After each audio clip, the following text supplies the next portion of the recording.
Melissa and Joey is recorded in front of a live studio audience. Oh, three-pointer, yes. we got it. Woo. We're up by 6 now. We're unstoppable. Why do guys say we when they watch sports? I mean, women don't watch the cheerleaders and say, oh, we are such awesome dancers. Speaking of awesome dancers, check out the pom-poms on that one. Oh my God, dude, she is so... not my type. Oh, man, it is so nice I can admit that I find other women attractive again.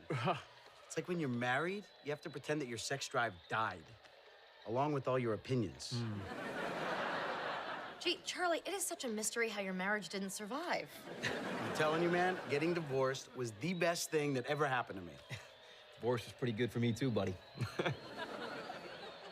Otherwise, I never would have met you, right, honey? Right. Hey, Mel, you know, back in business school, Joe here used to have like a different chick every night. Well, his business was booming, right? yeah. I'm surprised he gave that up. Well, you know, being with me is like being with a different woman every night. Oh, yeah. Hormonal thing, right? It is so lucky for us women that you are back on the market.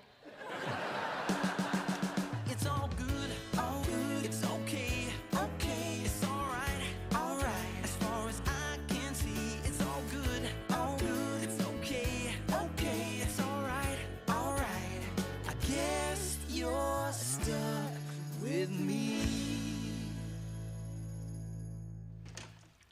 Hey. Morning, Joe. Morning, Mel.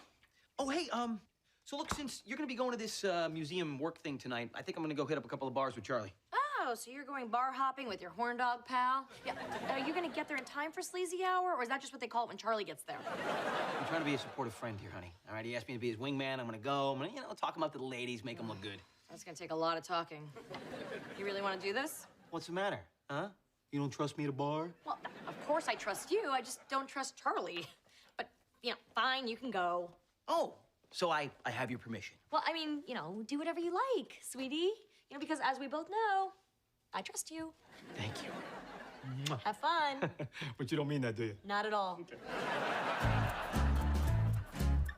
Then Simone de Beauvoir tells Cassandra that heterosexual relationships are merely just a societal construct of the patriarchy. Sure, I can animate that. Speaking of heterosexual relationships, how's yours going? You hanging out with Emerson this weekend? We broke up. Don't look surprised. Ryder told me that he told you. Oh, yeah, no, it's all coming back to me now. There it is. Anywho, originally we broke up because the whole long distance thing, but we're short distance now. Like 2 feet. See where I'm going with this? Okay. Sandra, no, I'm just not focused on being in a relationship right now. I need to widen my horizons, and you should do the same. Expand your circle of friends beyond, me. For your information, I am expanding my circle. I'm seeing a house share on Emmy Lou's list tomorrow. 2 students need a 3rd roommate, and that would expand my circle by 2. Emmy Lou's list. Isn't that site that had the serial cannibal murderer eating everybody? Nah, it's an urban legend. No, it's not. This guy would post that he needed roommates, right? And when the fresh-faced students showed up for the interview, he'd eat their fresh faces. Good luck apartment hunting. Ryder! Hey, okay, I'm sorry. I'm sure not everyone who has a room for rent wants to eat your face. So about that thing tomorrow, it's more of like an interview, so maybe you want to come with me, talk me up, make me look good. And call the police if someone tries to bake you in a pie. No, that's silly. You're coming, though, right?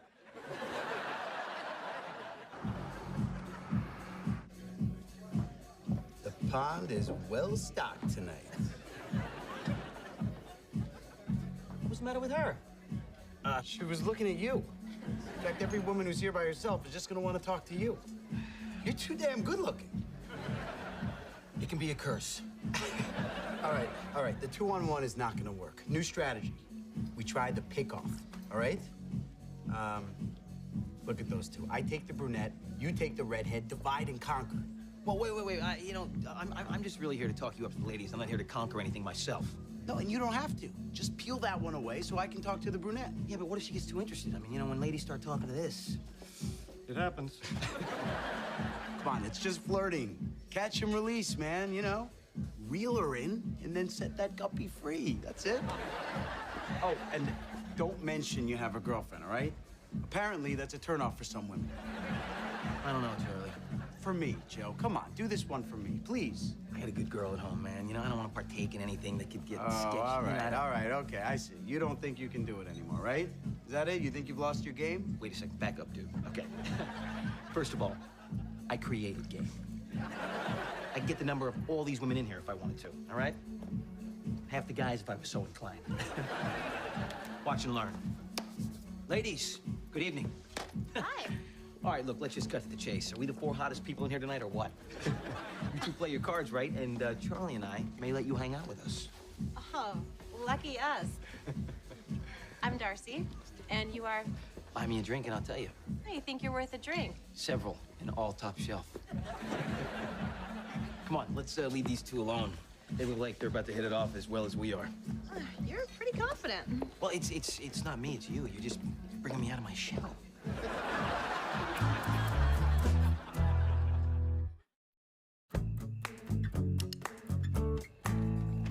Oh, hey, man. Hey. Wow. You're hitting a lot of cars there. Yeah, it's part of the game. It's called the Angry Valet. And I just won. So, what are these? What are what? Oh, Angie, Lisa, Tessa. What, girls' numbers on napkins? What are these, like fossils from the 80s or something? no, I just, didn't want any evidence on my phone. Evidence? Did I just say evidence? I didn't mean evidence. I meant extraneous information. Yeah, I was out tonight hitting a couple of bars with Charlie, helping him to meet the ladies. Well, how come you have all the phone numbers then? I have the phone numbers because I was the wingman, so it was my job, to take one of the girls away so he could swoop in and work his magic. It was totally innocent. Joe, are you sweating? Am I sweating? No, dude. I'm not sweating. I'm not sweating. No. And as a matter of fact, I'm not gonna be calling any one of these 8 or 9 girls, all right? Not even Cynthia, who was, oh my God, dude. See, it's called catch and release, pal, all right? You get the girl on the hook and then you throw her back in. Totally innocent. Why do you keep saying that? Because it's true, all right? It was actually, you know what it was? It was an act of charity. That you would rather Aunt Mel not know about. Well, yeah. Dude, you don't do charity work and then brag about it. I'm throwing these numbers away right now. Hold up. Those numbers, they're of available women who would, sleep with someone they hardly know, right? Pretty much. Can I have one?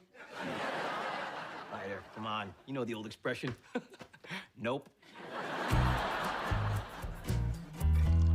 Oh, hey. So how did it go last night, mighty wingman? Good. Not great, though. Definitely not great. Yeah, well, I was wrong not to trust you. Oh, wait a minute. You said you trusted me completely. Yeah, I didn't. But this feels so much better being totally honest with each other. Hey, what's this? Megan, 653? Oh, that's mine. Oh, yeah, that's the number of that girl that you said you weren't gonna call, right? Uh-huh. Wait, you got a girl's number and you're not gonna call her? Yes. Apparently that's what happened. That's terrible. I don't want you to be one of these guys that gets a girl's number and then just forgets about her. This girl is a human being. She is waiting for that call. Yeah, Ryder. You really didn't think this through, did you, pal? Oh, no, I did not. Joe, it's so good to have you here so you can, impart these valuable lessons onto me. It's like you're the wingman in my life, I like to help the young people. Well, Joe, you got this. I'll take care of it, honey. For cannibals, these guys have beautiful plants. I wonder what they use for fertilizer. Yes. A funny joke about me being murdered.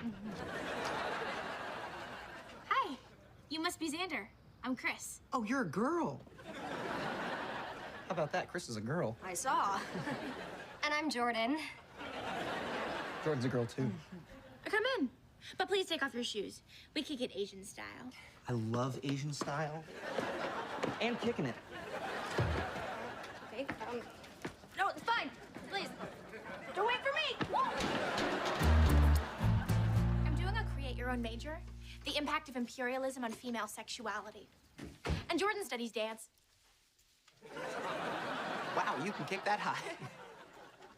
Did you see that? what, that giant step back for feminism? Yes, I did.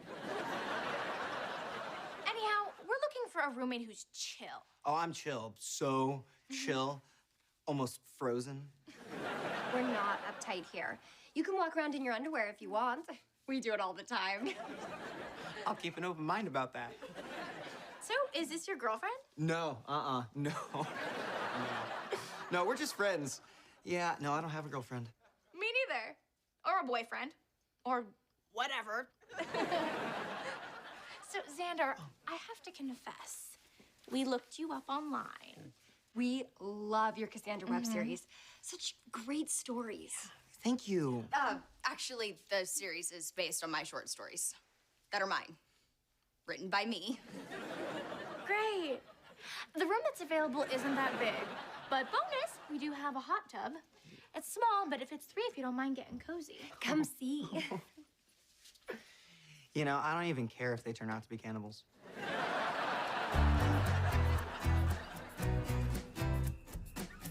It's been hours. Is it weird that I haven't heard back yet? It would be such a great place to live. I don't think so. You know, it was cramped and there was this really odd smell in the kitchen. The girls were baking cookies. Hold up, you're living with girls? Oh, if things work out, yeah. Chris and Jordan, here they are. Oh my God. Hot girls who bake cookies. You need to live there. Why do you have a picture of them on your phone? Oh, I was taking a picture of what could be my bedroom and they photobombed the shot. Here's another one. They're jumping on my bed. Wow, she is super flexible. Could you email that to me? Yes. Okay, stop that. Put your phone away. Look, seriously, I think it's in a really sketchy neighborhood. And I found a place that's a lot better. Here, check this out. Look, no roommates to bother you, lots of space, fresh air. Uh-huh, it's on a farm. And I'd have to shovel manure. Yeah, but did you see the price? It's a really good deal. And there's goats. I still go with girls, and I love goats. So, why are you so against this? Wait, are you jealous? What? No, that's ridiculous. That's like science fiction of strange worlds that could never be. Doesn't matter. It's probably not gonna happen anyways. I'm not cool enough for them. Holy crap, I am cool enough. Chris says I can move in right away, and there's a hot tub party tonight to celebrate. There's a midnight sheep shearing at the farm.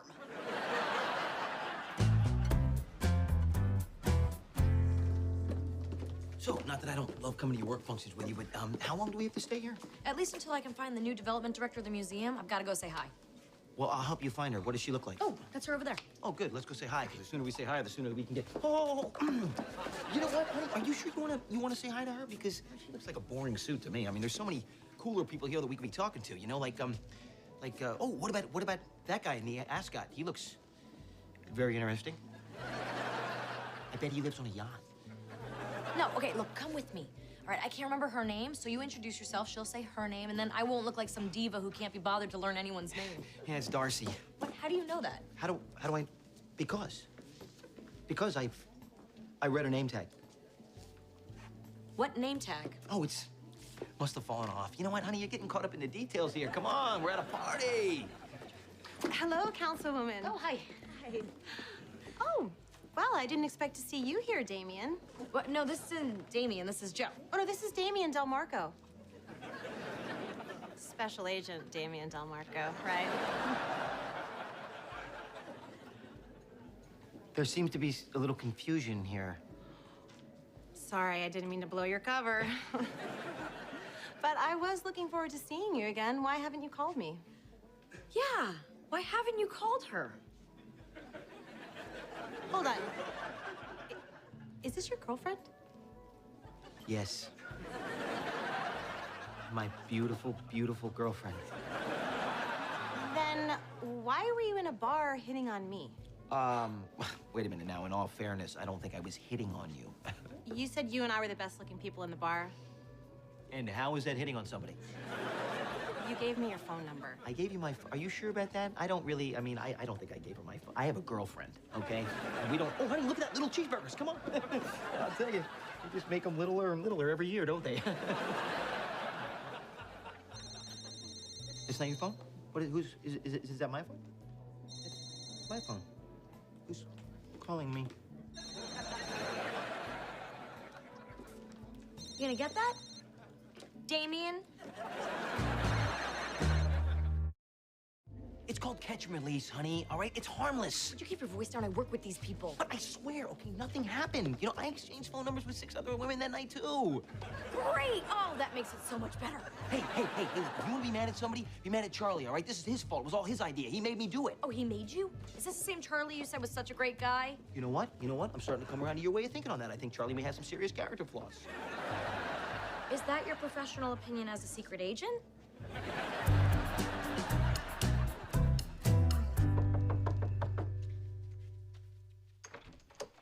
Hey, Len, what you doing here? I just happened to be in the neighborhood and saw that the Big Lebowski is playing at the $2 theater, and since it's your favorite movie, I thought maybe you'd want to go see it. Oh, you know, I just saw it last night with Chris and Jordan. Can you believe they've never seen it? I've got so much to teach these girls. No doubt. Well, you know, since I'm here in your neighborhood, coincidentally, do you maybe want to do something else tonight? I wish I could, but we kind of already have plans. Oh, we who? Oh, some people from Jordan's dance class are coming over. It's Polynesian night. So, but hey, you could probably join us for dinner if you want. Oh, nah, I had Polynesian for lunch. Hey, Z, you're supposed to be watching the mung beans. I'm on it. They call me Z, and it's my job to watch the mung beans. I can't believe you're walking around in that. It's my kimono. Oh, right. It's like this all day. Yeah, well, I should go. Well, hey, if you change your mind, you know, just text me. Aloha, which in Hawaiian means hello and goodbye. Yeah. Aloha, Z. I tore up all the phone numbers as soon as I got home. Yes, but you took them. I was doing my job as the wingman. It was my duty. All right, whatever. Maybe I took it a little too far. And you know what? I do feel bad about that, okay? I want to make it up to you. What do you want? Well, I want you to tell me the truth, Joe. I told you the truth. Charlie made me. Oh, so what are you, a puppet? Did he stick his hand up your butt and parade you around the bar? Look, I said I want you to tell me the truth. Some part of you must have wanted to do what you did, or you would have said no. So you want total honesty? Yes. I mean, our relationship should be a safe zone, you know, where you can say whatever you feel. Fine. The truth is, yeah, a little part of me liked it. You know, it was exciting knowing that I still got it. I mean, you know, you're at the bar and you're talking to some beautiful woman and she's looking at you in the eyes and you know that she wants you. It's like a rush. Wow. That is so awesome to be honest like that. That was amazing, honey. I gotta tell you something. I have never felt so safe in a relationship before. You pig. Oh, I'm not enough for you? What? Wait a minute. You told me you wanted me to tell you the truth. Yeah, but not that truth. What did you think I was gonna say? I don't know, something like that, but I thought you'd at least pretend to be ashamed. I mean, the way you said it, you were just so happy. It was all theoretical. Come on, yes, I could have other women out there, but I chose you. Oh, lucky me. Oh, what? That was a compliment. Come on. I don't get it. You told me to be honest with you. Okay, there's a difference between being honest and being cruel. Some things you just don't say. Oh. Like you don't tell someone that you fantasize about someone else while you're making love to them.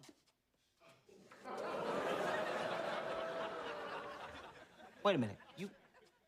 You fantasize about other people when we make love? No, I said someone fantasizes about someone else. But you do it? No!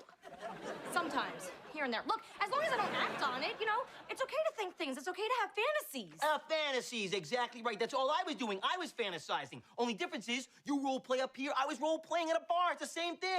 No, it's not the same thing, Joe. Yes, it is. Yeah, you know what? All right, fine, whatever. I'm 10% more guilty than 50. you. 25. 30.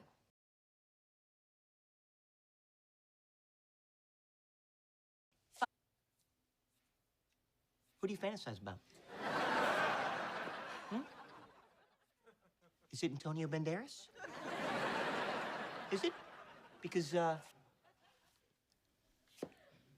can be Antonio Banderas. Oh, yeah? Well, can you be Brad Pitt? If you can be Angelina Jolie. Huh? Not a problem there. I'm hot, I'm mysterious, and I'm raising kids that didn't come out of me.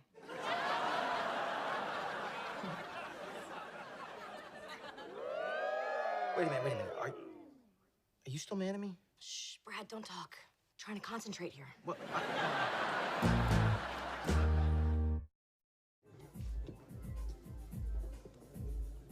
I've been watching you all night from across the room, and you're so beautiful, I just wouldn't forgive myself if I didn't come over. You look familiar. I have seen your face before. It's impossible. My identity is highly secret, for the safety of the president. Can I buy you another drink? That depends. Do you have a girlfriend? No, What do you mean you don't have a girlfriend? but I thought... Is this a trap, Mel? Who is this Mel? And is she as beautiful as me? I feel like there's no good way to answer that. And when this Mel asked you to go to the dry cleaner yesterday, did they really close early? Whose fantasy is this?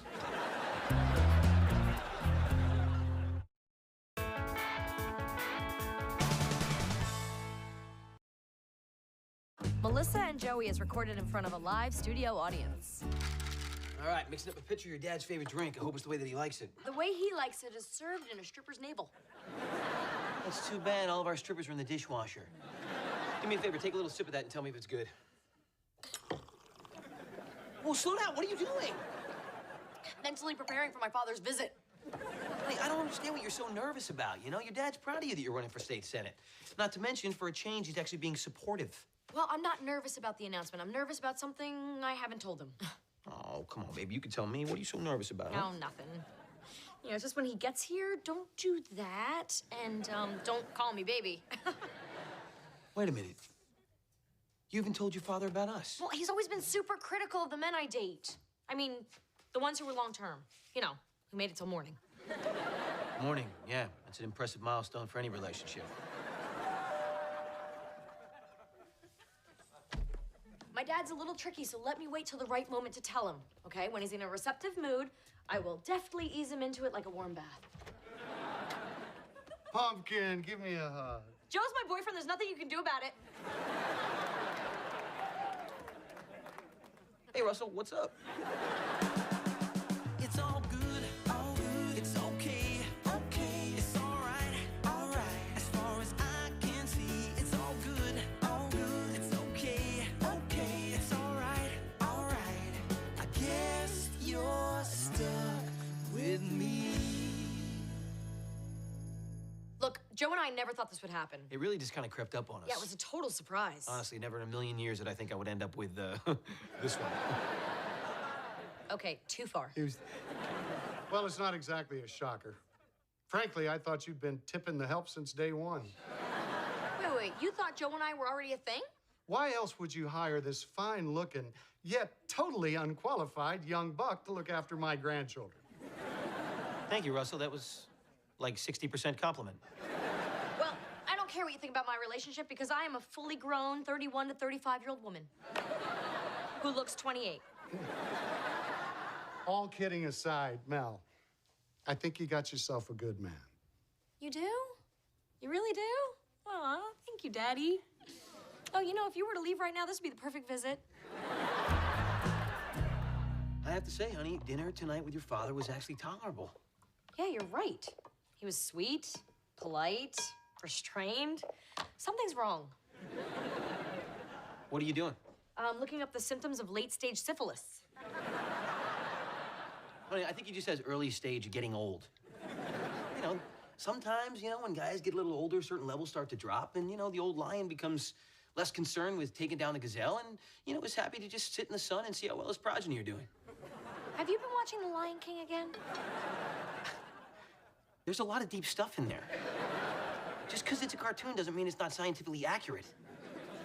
So my history teacher was telling me that there's a secret bunker under the Capitol building for the senators in case, you know, like, the world ends. Well, your history teacher shouldn't be making ridiculous claims, but yes, it's there. It's got everything you need for rebuilding civilization. Booze and fertile young ladies. I'm kidding. Orrin Hatch made us get rid of the booze. We had some great parties down there. I sure do miss my Senate days.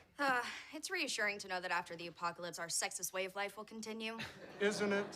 Okay, Dad, I really need to talk to you about a couple things about my state Senate campaign. Oh, I just forgot. I don't want to be bored. Okay. Good night, Grandpa. How rude is he? You know what? I'm gonna go talk to him about that, and if it means I miss out on this, well, my loss. Okay, so I got some good news. The governor's office called, and they said they might be able to have him on the platform with me when I announce my candidacy. Well, let me call him right now, and we will nail this baby down. Wow, look at that phone, huh?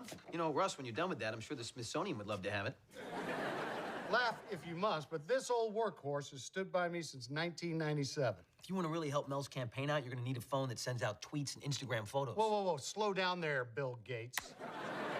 My brand is pressing the flesh. Speaking of which, with Mel down in Columbus 5 days a week, how are you two going to be pressing the flesh? Dad! Oh, honey, come on. I'm not just talking about sugar time. I mean the whole relationship. How are you two going to manage that? Well, you know, we actually hadn't talked about that yet. You'd really be gone 5 days a week? You know, when I was first in the legislature, I was there 7 days a week. Somehow, though, I made it work. Yeah, Mom drank herself into an early facelift, and you chased women. Didn't have to chase them.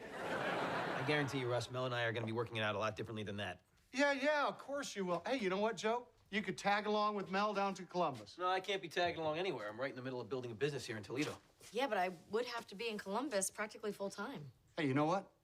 This might be a positive. Yeah, all that time apart might help keep the mystery alive.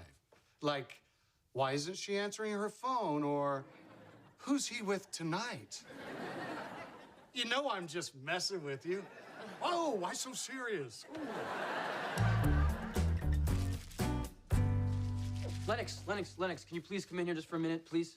What? What is it? Okay, so I need to come up with a business idea for the Entrepreneurs Club tomorrow. Oh, hang on. I'm gonna go see if I can find someone who cares. Wait. This is important, okay? Joe says that I need something that looks good on my high school transcripts. Colleges mainly look at your grades. That's why I need something else. So the first idea, a big foam ball, okay? With a slot in it, so you can stick your phone inside the slot. So if you drop it, it'll bounce right back up to you. How are you supposed to put it in your pocket? I got another one. This is a big foam ball that you can put your drink in. Next. Okay. This one is it's a pencil with an attachment on the end that allows you to put a carrot on. It's like a healthy alternative for people who chew their erasers. I like it. Really? Yeah. But only if you can stick it in a big foam ball. It's the last time I asked for your advice. Promise? Okay, Russell, so all your contacts from your old phone are now on your new phone. Joseph, I'm still not seeing why this is such a big improvement over my flip phone. Yeah, and I missed my beeper. Life goes on, man. I mean, come on. You know, if you're going to be heading down to Mel's campaign headquarters, what are you going to take out your flip phone and call everybody one by one and let them know you're going down there? Or are you going to take a selfie and let the whole world know you're going down there instantly? A selfie? Picture of yourself. Oh, because doing a selfie meant something different in my day. All right, let's try taking one right now, okay? Okay. Now, the key to a quality selfie is maximum arm extension, okay? That explains why your arms are so shapely. Here we go. Smile.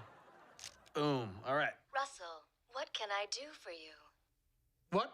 Yeah, press that button right there and tell her to send picture to Mel. Tell who? Sissy. You know, like assistant. That's your new digital secretary right there. Go on, press the button and tell her.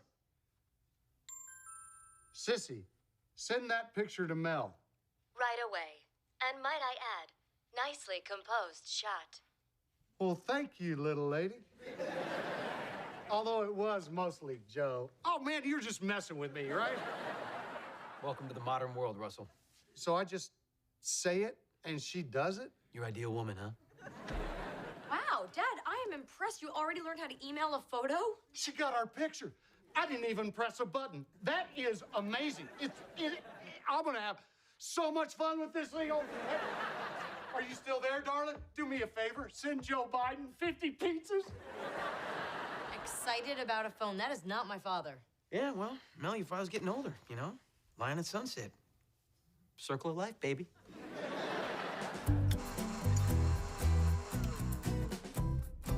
Hey, my campaign manager just woke me up with this incoherent text. Can you make any sense out of this? Yeah, let me see. Red alert, your father's pen is all over the internet. I don't know what Janie means, babe. Oh, it's another one from Janie. Warn everyone, don't open emails from Russell. What is she talking about? I do have an email from him. Hey, you know what? I just got one from your dad, too.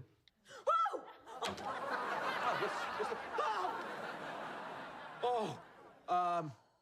Janie didn't mean what's all over the internet is your father's pen. It's his penis. Thanks, I hadn't put that together.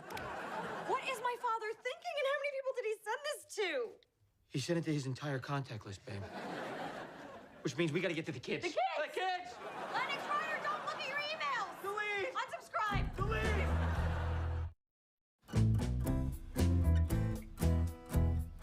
Okay, here's the spin for damage control. Russell discovered a worrisome spot on his private area, and he was texting the photo to his dermatologist. He sent the picture to 2,000 people, Janie. He wanted a second opinion. Sure, everyone will buy that, along with his snappy caption. Thinking of you keeps me up all night. I don't think he was talking about his insomnia. Well, there goes my state senate campaign, and any chance I had of ever making it to Washington. Mel, your announcement is 2 days away. We just need to shift focus back to your vision for Ohio's future. Well, how are we gonna do that when, everyone's vision is on a close-up of my dad's kickstand? Morning, everybody. Well, look at you guys. Hard at work already. Are you aware that your delightful self-portrait made its way around the entire world? Yeah, how about that? You know what, Joe? I think I need another lesson on this baby. What, do you want me to put a couple of palm trees behind it next time? How did this happen? You know, it's a funny story. I was in a hotel last night, and my lady friend, Evelyn, she emailed me a rather provocative photo of herself, so, like a gentleman, I reciprocated. I am so glad that you remembered your manners. You know, it's weird. Where I come from, manners never involve the sound zip and flop. But, it's different upbringings, I guess. Senator, how did you manage to send the photo to 2,000 inboxes? Well, I said send to Evelyn, but Sissy must have thought I said send to everyone. It's close. It's real close. She's fickle, Sissy. Holy crap. Oh, this isn't anything. How bad is it? Do you realize what you've done to my campaign? Oh, no, honey, don't worry about it. You know what? Before you know it, some congressman will proposition an undercover cop in a bathroom, and the reporters will forget all about us. Oh, yeah. Or maybe it'll rain frogs, like in the Bible. Well, there you go. People love the Bible. Hey, listen. On the bright side, I've almost finished with the speech that I'm going to deliver when you announce your candidacy, and all modesty aside, I'm very pleased with what I have. Evidently. Dad, wake up. You can't announce me. But, Pumpkin, I flew in to be there for my little girl. And what would we have done if you didn't? You know what? I was very happy with my flip phone until someone insisted that I upgrade to the devil's plaything here. Oh, I see. So first you're blaming the phone, now you're blaming me. Remind me, was I in your hotel room last night pulling down your pants? I don't know. I was drunk. That was the governor's office. He's suddenly no longer available for your announcement. No reason given. Oh, I'm sure it has nothing to do with your unfortunate photo op. Look, you may not have the governor, but you still have Ohio's most beloved ex-senator. She was really hoping the governor would be there. We'll take it from someone who has been there. Politics is all about overcoming the obstacles. Oh, and it's your job to provide the obstacles. I get it now. Oh, thanks, Daddy. Lennox, don't you have classes today? Yeah, but there's like 6 reporters on our lawn. I'm not exactly psyched to answer questions like, hey, little girl, is this your grandpa's good side? Hey, guys. And why are you home so early? The principal said I was a distraction, and apparently someone thought that I missed the whole grandpa photo thing, so they put a copy of it on my locker, poster size, with eyes and a mustache, and they were shooting Nerf darts at it. Wow. I'm glad everyone's so sensitive to what you're going through. Hey, you can use this time to come up with an idea for your entrepreneurs club. Yeah, how about a time machine so I can go back and super glue Grandpa's pants on? You know, if I weren't about to announce my candidacy, this wouldn't have become such a huge deal. Now you guys are having to pay the price. I don't know if it's worth it. What are you getting at? Well, maybe this isn't the best time for me to be running for state senate. And Mel, are you kidding? Do you remember that whole scandal between our father and our jailbird mother? We were the Scanlon brats for years. We'll be okay. Oh, honey, how'd you get to be so brave? Well, there's someone I respect who sets an incredible example for me to follow. Oh, Lennox. I mean, seriously, have you heard Katy Perry's new album? Hey, I'm sorry you got dragged into that, Joe. I mean, my father was way out of line to blame you. There's no way you could have seen that coming. I should have known better. You know, your dad can't resist any woman. Not even one without a body. You know, Lennox and Ryder are so great. I mean, with all the crap they're having to put up with, they are still on board with my campaign. I'm just not so sure that I'm still on board. Really? Well, yeah, I mean, even though I seem to be the only one that has any doubts. Well, maybe not the only one. What do you mean? Well, hon, you know, I was actually thinking about what your dad was saying yesterday. You know, that if you win, you're going to be in Columbus full time, and of course, I'm going to be stuck here getting Longo Fit off the ground, and we're just starting out as a couple, and that kind of distance could really, you know, mess things up. Oh, I see. So you're not supportive of my state senate run? No, you're the one that has the doubts, right? Isn't that why you came in here? No. Obviously, I came in to indirectly ask you for a pep talk. Why didn't you just say that then? Because if I had to ask directly, that would ruin the whole thing.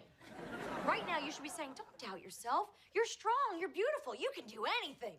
Oh, I see. So you want me to pretend that I don't have any doubts? Yes, because if you have doubts, then I can't have doubts. I mean, couples are supposed to take turns. You know, right now, you're supposed to be talking me off the ledge, not yelling, jump, jump, jump. I'm not yelling jump, jump, all right? I'm just reminding you, you have a lot of options out there. And jumping is one of them. You know what another one is? Not talking to you. Mel, are you, honey, come on. Look, you're strong. You're beautiful. You can, oh God, who am I kidding? I'm not even listening to me.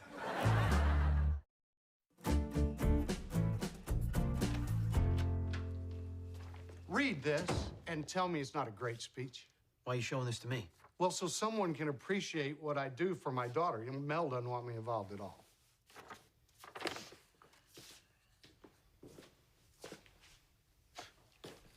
It's amazing. I know, right? School kids should have to memorize that. I meant how self-involved you are. Come on, man. Mel's announcing her candidacy tomorrow. And for once in your life, you need to put aside your ego and just be there for her the way she needs you to be. You owe her that much. We all do. Russell, here are your reminders for this evening. Buy flowers for Mel and schedule dinner with prostitute. That sissy mishears everything. I believe I said Protestant. You really want to help, Russell? Of course. Buy the flowers. Cancel the Protestant.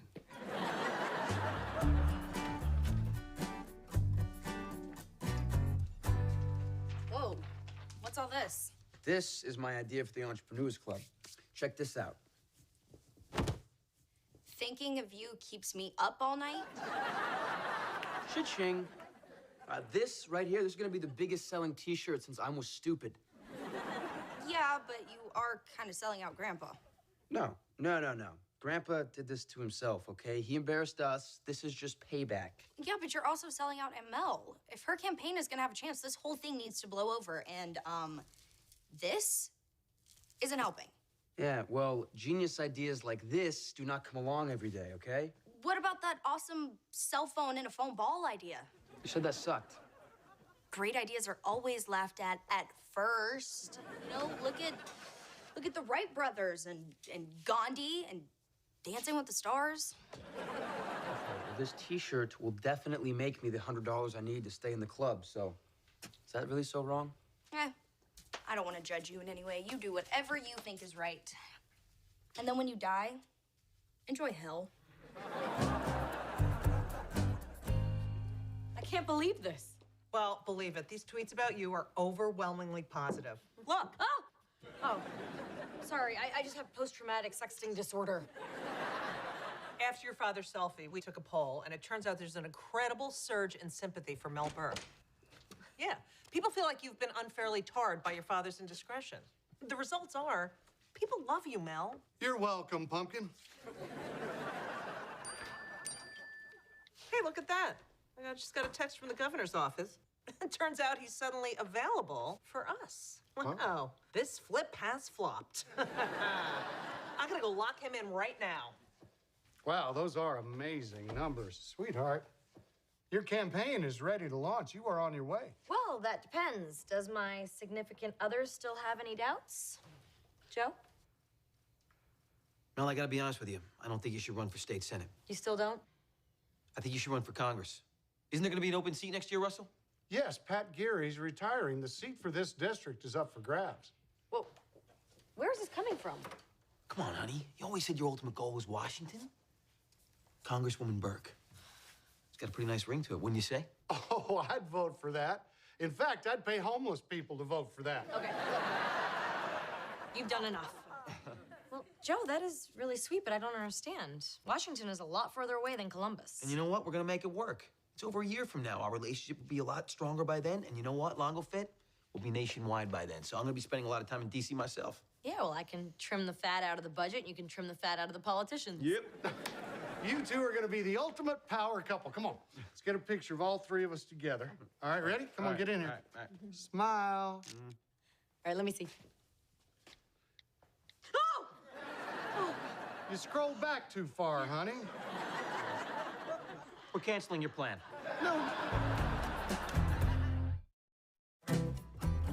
Hey, what are you doing with the shirts?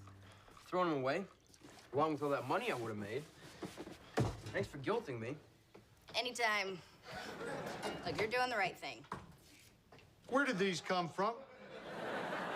You know, I'm not gonna lie, Grandpa, those just showed up on our front doorstep. No, he was trying to make money, but he realized it was in poor taste and changed his mind. You were going to charge people for these? Yeah, I know. I'm ashamed. Are you kidding? These will make great Christmas gifts. My fans will think they're funny. Hell, so will my enemies. Either way, it keeps my face out there. Hey, better your face than anything else. Does your establishment take checks? Because I want to buy all of them. You mean it? Yeah. Well, I'm gonna be the biggest money maker at the Entrepreneurs Club. Oh, thanks, Grandpa. Yeah, thanks, Grandpa, for everything you did to make this possible.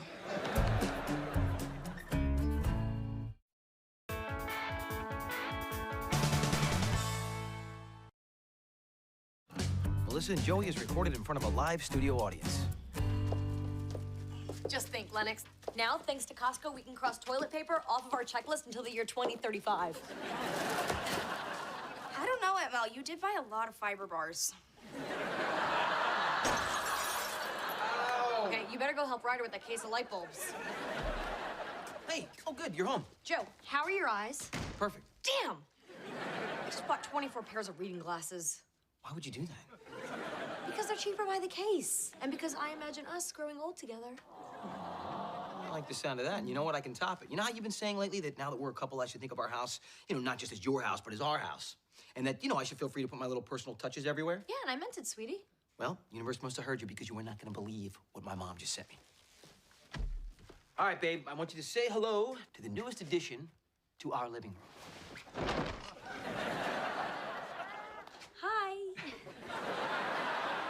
You recognize this chair, right? This is my grandmother's chair. Sure. Yeah, and as I recall, that's the one she died in.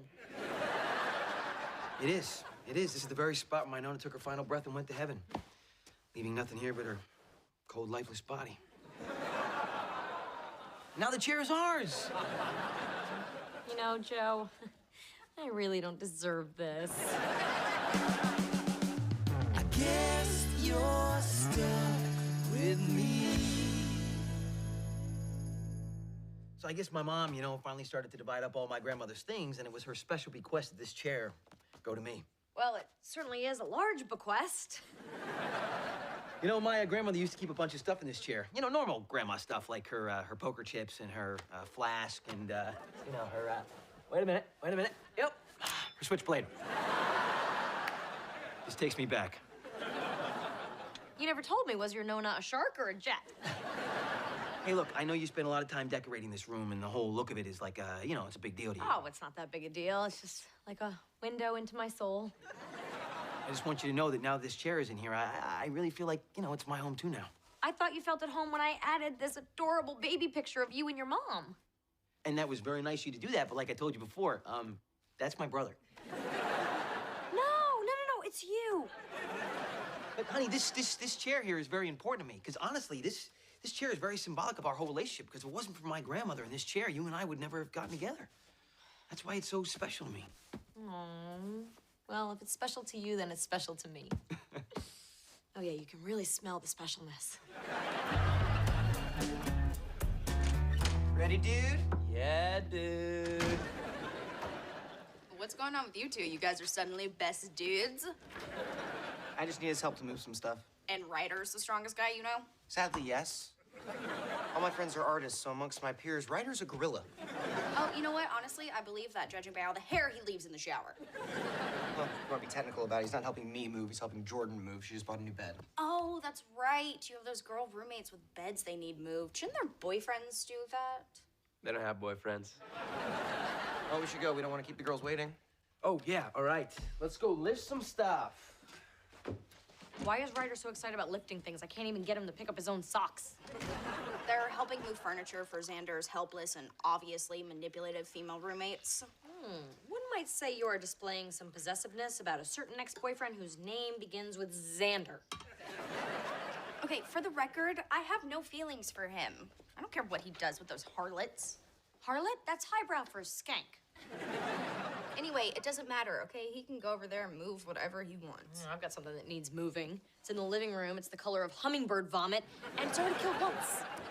Okay, if the chair bothers you so much, what is it doing out there? Well, Joe is very attached to it. It's the very spot where Nona went to heaven. Oh, why couldn't she have taken it with her? I'll tell you why. Because heaven is a beautiful place, and they don't sit around and crap like that. But you let Joe believe you were okay with it?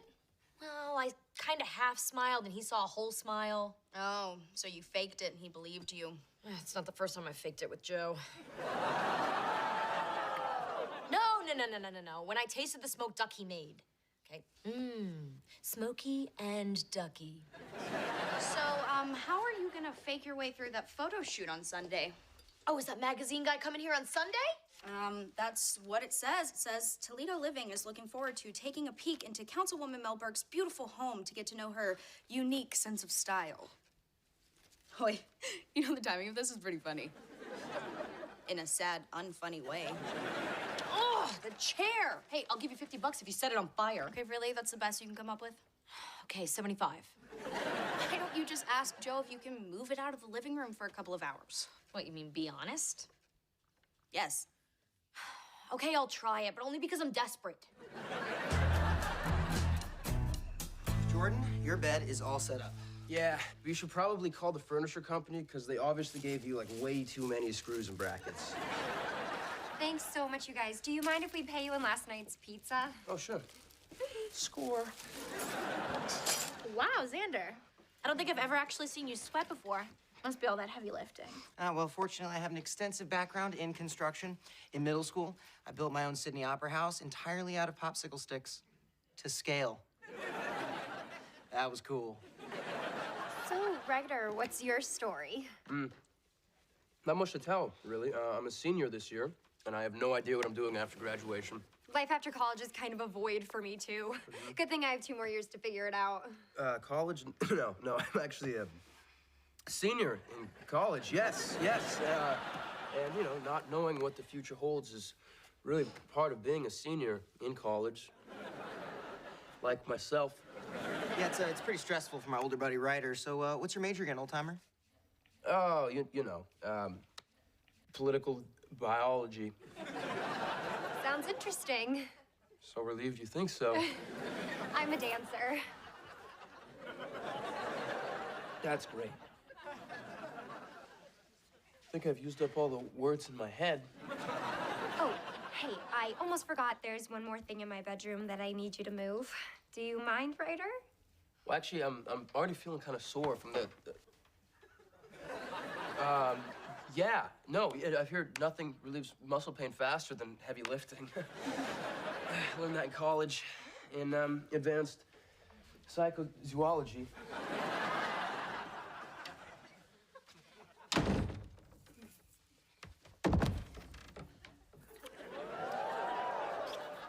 You should know I'm not looking for anything serious. Okay.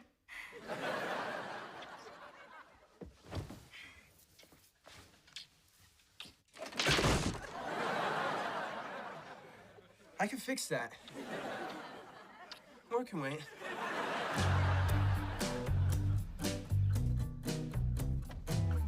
Hey, I just got your text. What's up? Yeah, I just wanted to ask you something. It's, not a big deal, just a small request. I'm not gonna beat around the bush. I'm just gonna come right out and say it.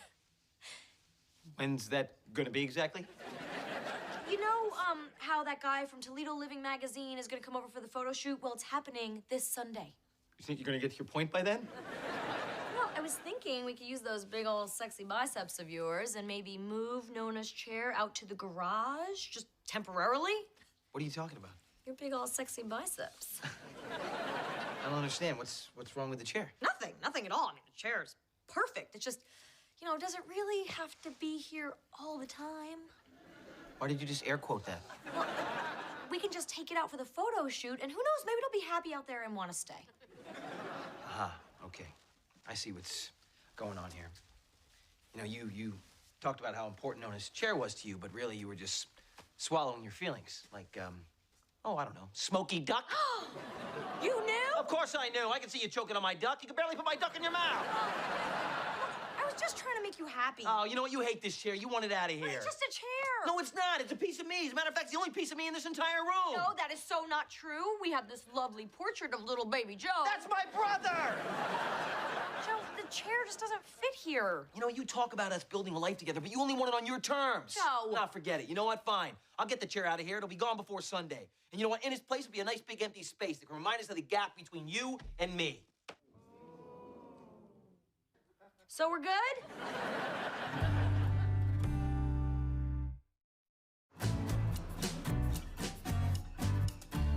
Xander, I think you really missed with this one.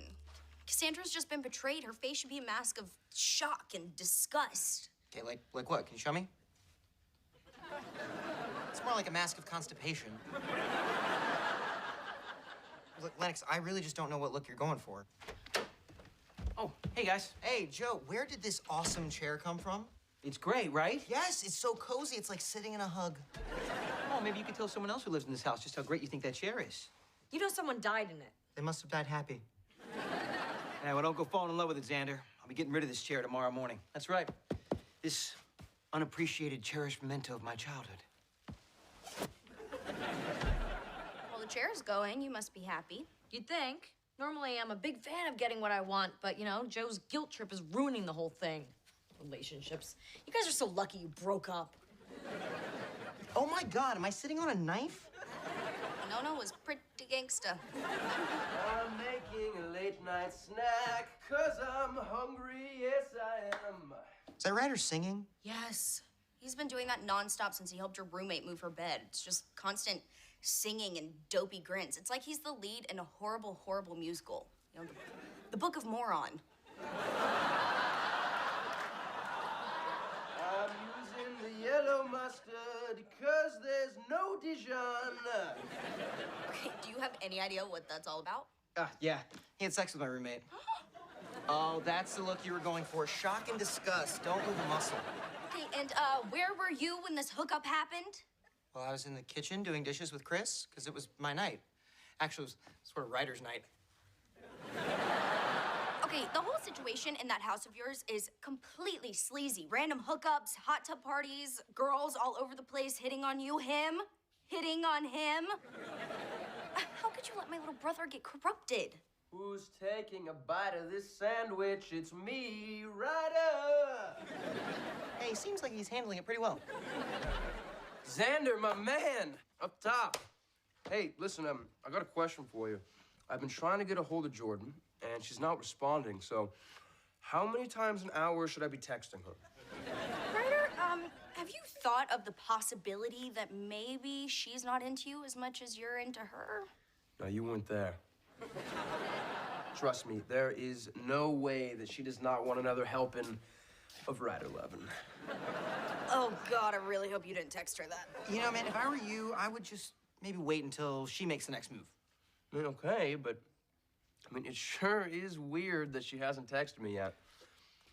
You know what? I'm gonna go upstairs because there's better reception. I'm actually gonna go sit by the router. Sitting by the router, waiting for my girl.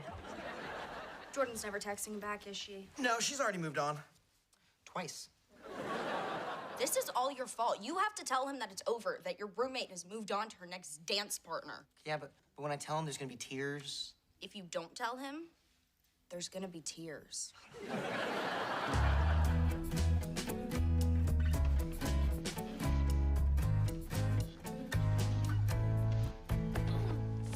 Stupid chair!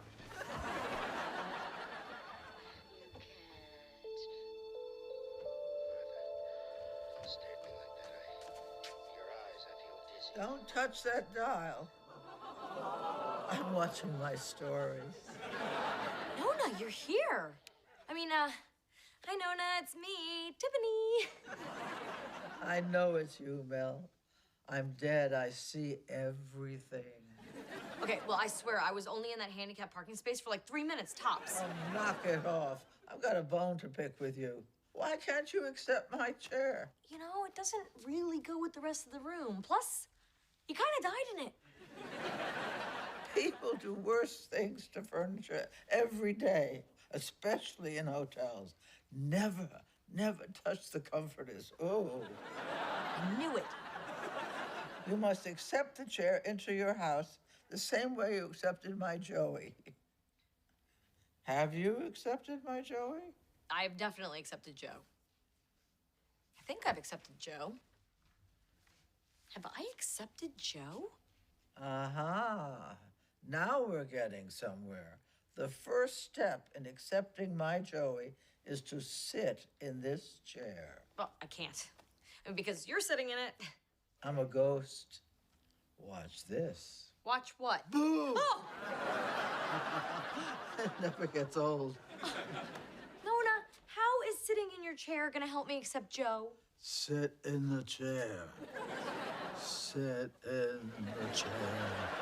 Why are you talking like that? I'm trying to sound like a ghost, but it's not really me, though. Sit in the damn chair. All right, I'll try. I can't, don't make me. Oh, Joe, wake up, I just had the worst dream. And you'll have much worse if you don't accept my chair.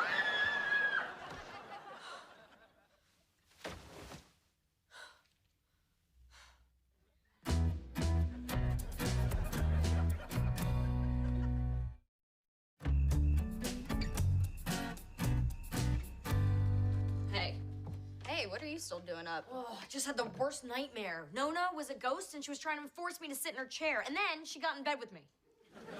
Well, you know what Freud says about sex dreams. Okay, it was not a sex dream, okay? But you know, I think Nona might be right. I don't know if I've totally accepted Joe into my life. Well, if she's right, then you better go sit in the chair. Lennox, if a beloved dead woman couldn't get me to sit in it, you really think you can? Okay, let's just take your wine and walk ever so slowly into the living room. Come on. Follow the wine glass. Follow the wine glass. All right, now I want you to close your eyes and imagine yourself in your furniture happy place. Ooh, oh, Crate and Barrel. Yeah, they have those oak nesting tables. Okay, imagine yourself running through a field of oak nesting tables. So are they on sale? Sure. You can open your eyes now. Oh, look at that. I did it. Hey, you know what? This chair isn't half bad. It's actually pretty comfortable. Oh, and it reclines. Wow. You know, I think I can accept this chair. Joe means that much to me. All right, let's see what this baby can do. Oh no. Okay, Joe's gonna think I did this on purpose. But no, because you don't hate the chair anymore. Yeah, but he won't know that. Well, maybe Joe won't know it was you. Hello, it's red wine. I mean, I might as well have written Mel was here on it. I'm gonna go get some sponges and soap. Yeah, and a hairdryer, quick. the hell's going on in here? I can hear you guys all the way up in my... What'd you do to my chair? You ruined it! No, it was an accident. Oh, come on. It was, I swear. I had accepted the chair. I sat in it voluntarily. Okay, you know what?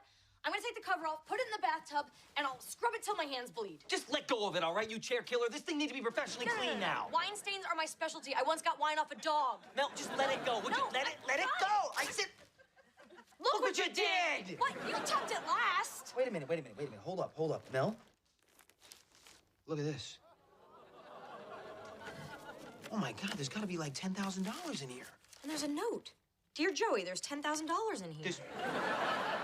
All for you. You were always my favorite grandson, and I didn't want any of my leech relatives getting it. Take this money and throw away the ugly chair. Love, Nona.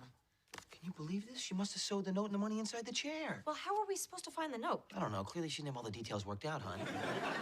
Or maybe she did. You know, Nona came to me in a dream last night and, told me that the only way I could accept you in my life was to accept her chair. That's what I said. Yeah, but it's got more oomph when it comes from a ghost. Oh, I see. So now you're taking all your relationship advice from ghosts? Well, they see everything. You know what? She was right. No, I think this chair can stay here. Honey, I gotta be honest with you. I only like the chair because I thought Nona liked the chair. Now, that ugly piece of crap has to go. I've never loved you more.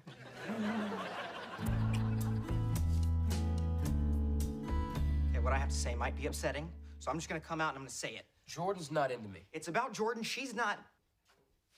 Okay. Good God, you know what, man? I'm so sorry. She's just like that, and, you know, it's all my fault. I should have never let you two get involved, so it's okay if you need to cry. I won't judge you. No, I don't really need to cry. Look, man, I've been there, Ryder. You know, your feelings for a girl can last long after a relationship is over. You say you're fine, and then every time you see her, you work with her, you find yourself scrolling through all the photos on her timeline at 1 a.m. That's when you realize you're not over her. You're not fine at all. Yeah. Listen, I've only known Jordan a couple of days, but look, I promise I'm gonna be fine. All right? Hey, you know what? You just stay strong, brother. Stay strong. I will. You know what? Thank you, buddy, for helping me through this rough patch. Anytime, man. Anytime. I couldn't have done it without you.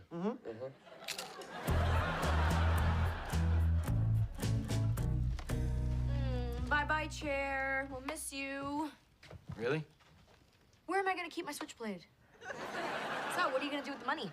Don't you mean what are we gonna do with the money? I've been thinking about this, hon. I think we should take the money and we should both get something for the house, something that we both like. Oh, Joe, that's so sweet. Oh, I know just what the living room could use. What? A brand new Italian leather purse. And I know just where to find it. Italy. I like that, but you know what I think would look good in there?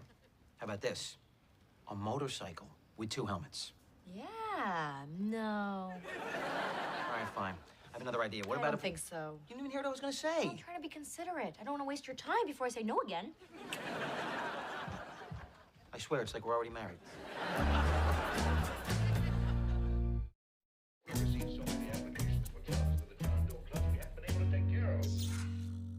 Well, what just happened? Oh, the cable went out.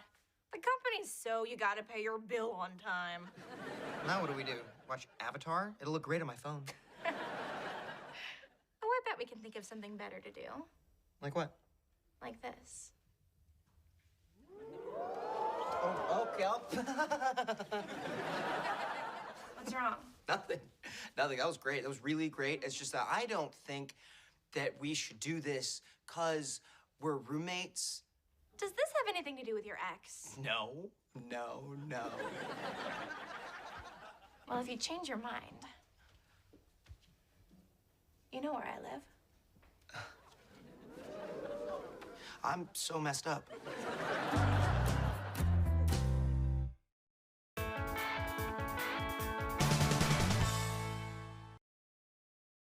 Melissa and Joey is recorded in front of a live studio audience.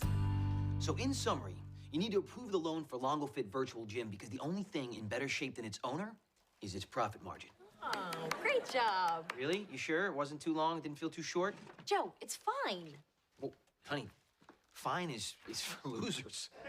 I mean, I need it to be perfect, all right? Because the sooner I get this loan, the sooner I can launch this virtual gym and get Longo Fit out there everywhere. You know, worldwide, maybe even beyond. Look, the bank would be crazy to say no. Online one-on-one training sessions, that's something I would do every day. Well, every other day. Okay, once a week. I'm a very busy woman. Anyway, you let me know if there's anything you need help with. There is actually one very specific thing that you could do for me. Yeah? Well, you know, I'm always up for that. Leave me alone for the next 48 hours. What? Joe Longo doesn't want to have sex? Yeah, honey. You know, I'm like a boxer before a big fight. I mean, I really need to, you know, conserve my essence. All right, that just means I don't have to shave my legs for the next few days. Woohoo! I shall run and let the wind blow through my leg hair. You're not gonna run. Nah, not a chance.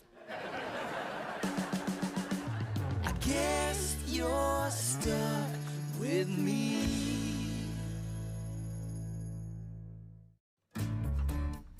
Oh, Ryder, hey, you remember when you brought home that bad math test and I bit your head off? It was like a little over 28 days ago. Yeah, you mean that time you got irrationally angry and cried and threw chocolate at me? I was aiming for your mouth. But, yeah, that's the day. Can you check your calendar? I need to know the exact date because I usually put it in my calendar like every month. But I don't have a test every month. Just tell me.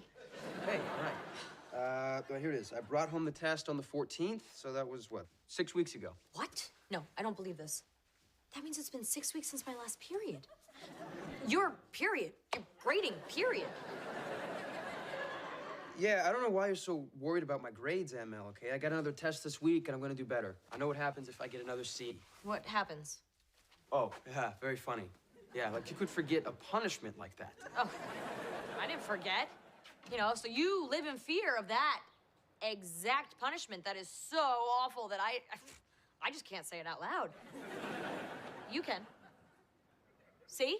See? You can't. It's that awful.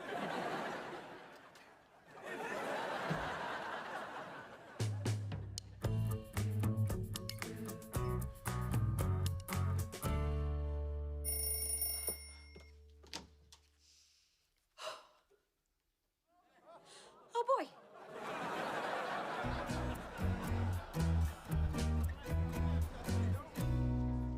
Preston, my man, my brilliant math-understanding man. What's up? Ryder, why could you possibly be speaking to me for the first time ever? That's a good one. Hey, listen, I have a little bit of a serious problem.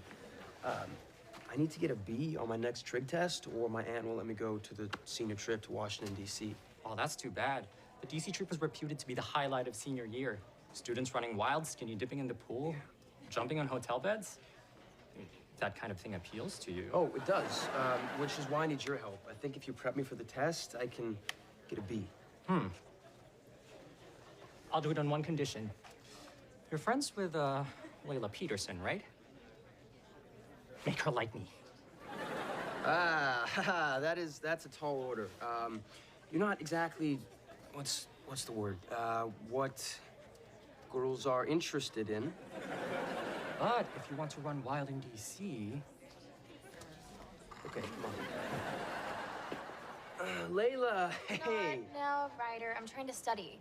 If I fail another trig test, my parents are gonna kill me. You're in luck, because Preston here is a math genius. He is like the Einstein of being smart. So listen, why don't you join our study group? You would be embraced. In our group. Not by me. And my arms. Believe me, if you can help me pass trig, I'll be the one embracing you.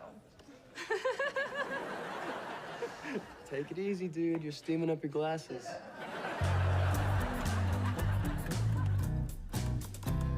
Hey, Joe, you got a minute? Yeah, I could actually use a work break anyway. What's up? Well, I was thinking about the future, and, you know, maybe we should have a dinner party. And you know who we should invite? Your friend Derek and his girlfriend Lisa that he accidentally got pregnant? Whoops. That worked out for them, right? Derek is happier now than he has been in years, huh? Yes. Good for them. Yeah, another happy couple. Oh, no, he's not with Lisa anymore. But I thought you said he was happy. Yeah, because now he's dating a 23-year-old lingerie model. So what happened to Lisa? You know, honey, they rushed into getting married, and the baby came along, and that even put more pressure on them, and they got divorced. That's what happens when you don't follow the rules. Cap it before you tap it? No, honey. No, first comes love, then comes marriage, then comes Derek with a baby carriage. Words to live by. Yeah. You know, actually thinking about everything Derek went through makes me realize that the problems I'm dealing with are not really that big a deal. Glad I could help.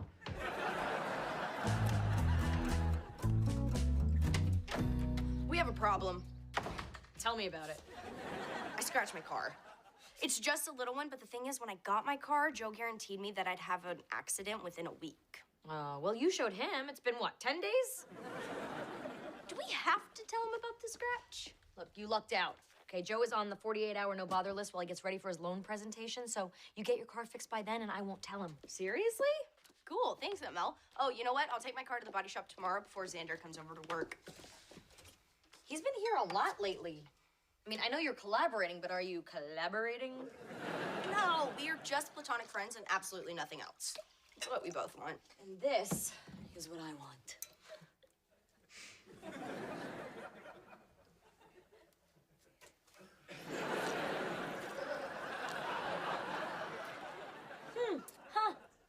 You know what?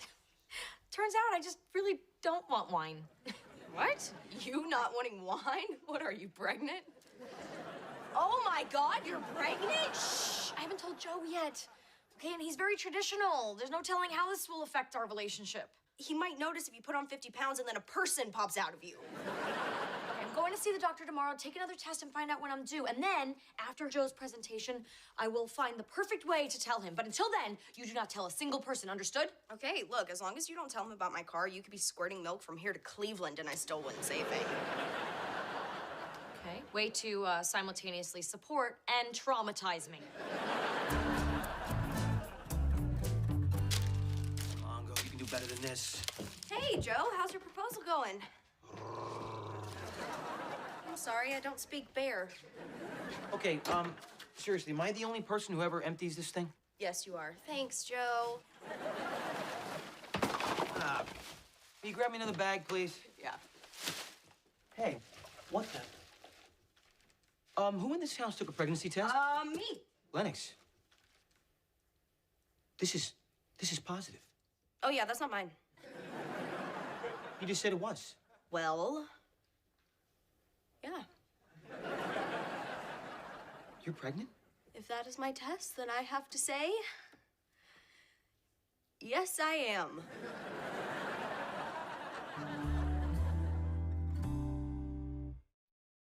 I cannot believe this.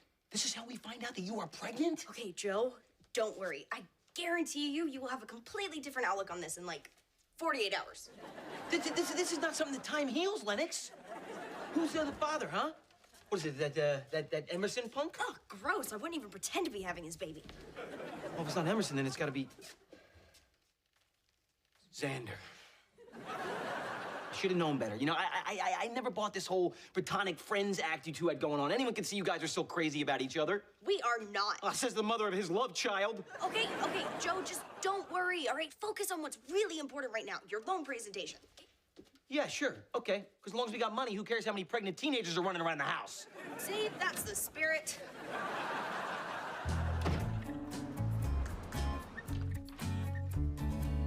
So, when am I due? Because I'd like some time before I have to break the news to my boyfriend. You know, like 3 or 4 years should do it.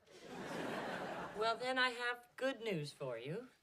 You're not pregnant. I'm not pregnant, but what about the home test I took? Do you have any idea how old that test might have been? Well, it was in a box of stuff my friend Heather gave me when she left to become a Color Me Bad groupie, so not brand new. Well, there's your problem. Expired pregnancy tests can sometimes give a false positive. But what about my monthly visitor? I mean, she hasn't stopped by in weeks. Has there been any change to your regular routine? Anything stressful? Not really. Just doing the usual high-speed modern dance woman does, you know? Raising kids, doing her job, trying to have a relationship, leaning in, sucking up. Sometimes I do fall asleep at red lights, though. I might be a little stressed out. Well, now you have one less thing to worry about. Great! I'm not pregnant. I'm not pregnant. I might have mixed emotions about this. In a scalene right-angled trigon, the tangent of 65 degrees is equal to 8/5. Find the slope of the hypotenuse. Are you just making this stuff up? Isn't a slope like a hill? Come on, guys. This is not tough. Okay. No, okay, I got this. Say the part about the hill again. It's not a hill, it's a slope. Oh, relax. He's just kidding. Can't you take a joke?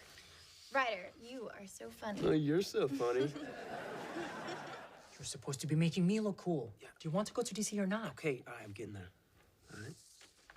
Layla, you know what's more impressive than being funny? Being smart. And Preston here got a perfect score on his SAT and early acceptance to Brown. The color? No, it's a school. Right? That's so funny. Dude, I think she likes you.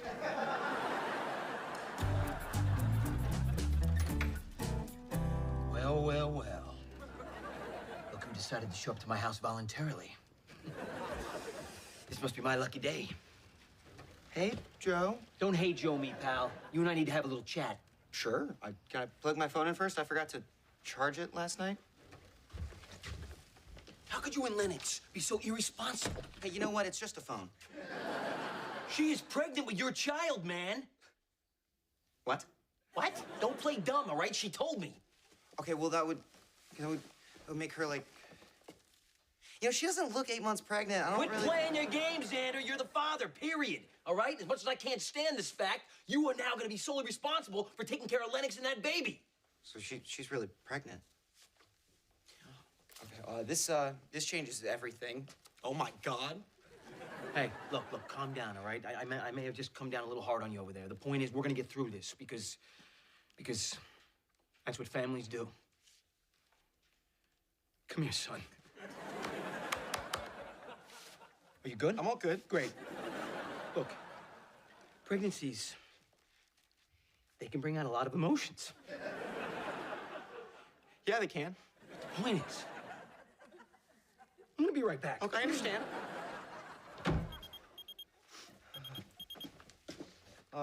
Xander, whatever you do, don't go to my house. 911.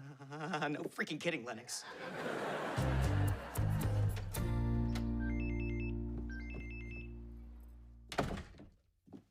Lennox? Hey, Aunt Mel, listen, they're saying that this paint job is gonna be $600. Are they ripping me off? Oh, honey, that's what they do to us beautiful blondes, but you stand firm like a mature woman and cry until they lower the price. Wow, that is so offensive. And totally brilliant. Thanks. Oh, yeah, and there's one other thing you should know. Joe thinks... Honey, I can't hear you. Okay, you know what? Just, I'll talk to you later. Bye. Hey, we need to talk. Oh, I can't right now, Joe. I just stopped by to pick up my notes for my afternoon meeting with the mayor. I know what's going on. You do? Yep. I found out about Lennox's, little accident. Oh, right. Lennox's accident. So you knew. Why didn't you tell me? Well, you were busy, and frankly, we thought you'd overreact. Overreact? If anything, I'm underreacting. I can assure you you're not. Honey, she was completely irresponsible. She didn't even tell Xander. Well, why would she? They're not a couple. Wait, was he there when it happened? I'm pretty sure he was, yeah. And he has a right to know. Okay, look, it's not that big a deal. They're teenagers. This kind of thing happens from time to time. It happened to me when I was her age. What? You never told me that. Well, what's to tell? I mean, some guy pulled out in front of me, tried to stop. It was just too late.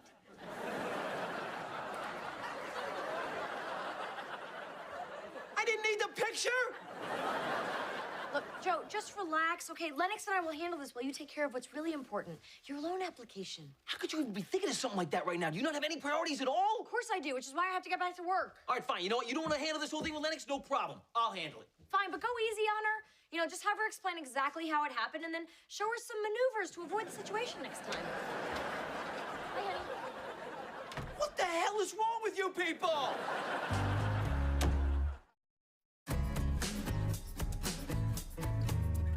Okay, I've explained everything you need to know. You should be able to finish this problem in the amount of time it takes to get myself a non-dairy beverage. All right, here we go. So the imaginary number I is, oh my God. I'm actually starting to get this. All right, so all we have to do is we take the square root. Can we take a study break? Layla, if I don't get this, then I can't go on the trip to DC. So, do we have the answer? Yeah, almost.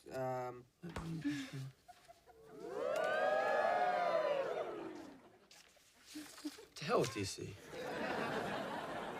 I don't believe you! Oh, that's it. When I'm with the rest of the seniors sitting on Abraham Lincoln's lap, you'll regret this, Ryder. Yeah, I don't think I will. Oh, great. Hey, listen to me, man. Word of the wise. Don't ever have sex. Thanks, Joe. Yeah, look, I'll be right back. Your sister got herself into a little bit of trouble, and no one here wants to handle it, so I'm gonna handle it. What's the big deal? It's just a little bump. You knew too? Yeah. No, she was acting all weird this morning when I asked her for a ride. So she finally came clean and showed me the photos on her phone. It's pretty ugly. Hey, doesn't matter what it looks like, all right? It's still part of this family. And we will love it.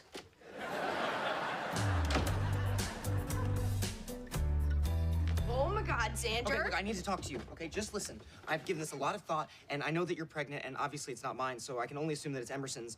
Well, okay, Xander, no, Okay, just let me finish, okay? Okay, I know that we're just supposed to be friends now, and...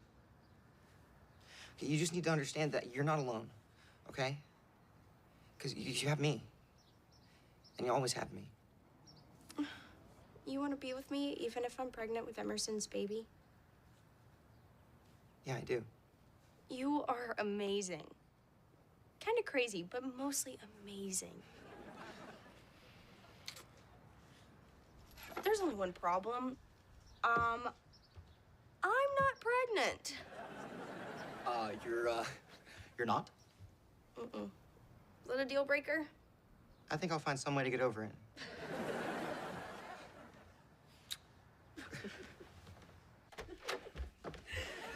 Whoa, what's all that? This is me taking your pregnancy seriously because somebody has to. Here. What to expect when you're unexpectedly expecting? Oprah loves that one. Okay, Joe, look, I know what I said earlier, but the truth is I was covering. That pregnancy test wasn't mine. So, you're not pregnant? No. Oh, thank God. That's awesome, because I gotta tell you something, you're not ready for a baby. I mean, it's, wait, whose test was that? That was Mel's, Mel is pregnant? I'm gonna be a father. I wanna be a father. I mean, I hear Oprah loves this one.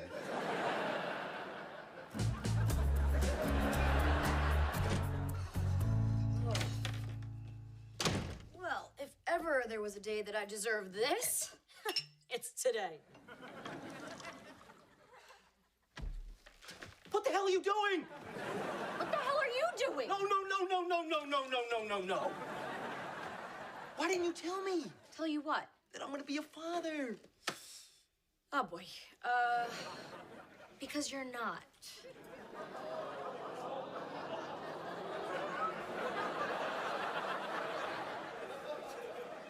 It's someone else's? No, listen, Joe.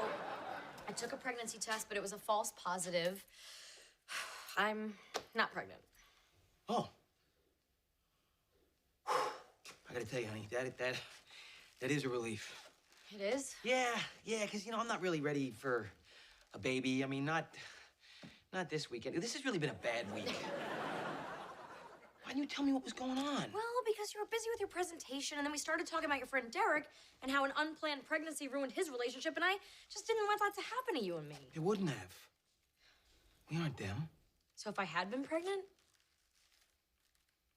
I would be the happiest guy in the whole world. I'm sorry. I should have told you as soon as it happened. You know, like with Lennox scratching her car. She scratched her car? Okay, you're not gonna overreact, are you?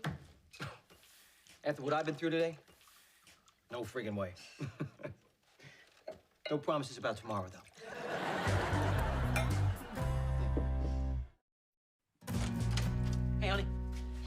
So how'd the meeting go? Bank officer, loved it. Great. Yeah, until she looked me up online and saw that I used to work for Scanlon. Turns out that Scanlon stole her father's entire life savings. So she didn't give you the loan? She tried to hit me with a stapler. Joe, I'm so sorry. No, it's okay. I was actually just happy that she couldn't lift the copy machine. It's gonna be fine, though. You know why? Because I have an unbeatable product. And amazing good looks. Well, I wasn't gonna say that. Yes, you were. You're right. Hey, guys. Hey, didn't you get your math test back today? Yeah. Another C? Writer! All right, go ahead. You know what? Make it official. Give me the punishment you promised. Yeah, the punishment I promised. I hereby give you that. It was worth it. You have no idea what that punishment was supposed to be, do you? Not a clue. You know, until we have kids of our own, it's kind of nice to have these other ones to make mistakes on. She swung the front door open, expecting to see Griffin, her handsome, carefully selected date for the evening. Instead, standing on her porch, looking a mixture of determined and desperate, was the man from the city council meeting. "I will be quick," the man said, launching into his speech before Mel could even register her shock. "I was a jackass down at City Hall. I never should have crashed your meeting asking where your brother-in-law was. That was wrong. And I just wanted to come here and say that I am sorry." Mel stared at him. "Bolivia. Louis is in Bolivia, is he not? You just flinched." "I flinched because you shouted Bolivia," he retorted, his brow furrowing. "Okay, people in Bolivia flinched. Look, I do not know where the hell he is. Now get lost and leave me alone." Just as Mel was trying to close the door on him, Griffin walked up the pathway, carrying a bouquet of flowers and smelling distinctly of high-end cologne. "Hi, Griffin," Mel said, her voice strained. "Hey, do you not look nice and smell handsome? Who is this guy?" "Oh no, guy. I am a—" "Look, Griffin. I know you have waited a long time for this date, and so have I. I mean, look. Great. Look. I have a niece in crisis, and I really want to go on this date, but, you know, I have to spend some time with her, and I so want to be spending time with you, but, man, you smell great." Griffin looked confused, then disappointed, but he nodded slowly.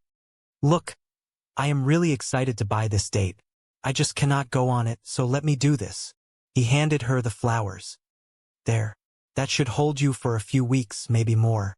We just do not know." "Wow," the man on the porch said, watching Griffin walk away.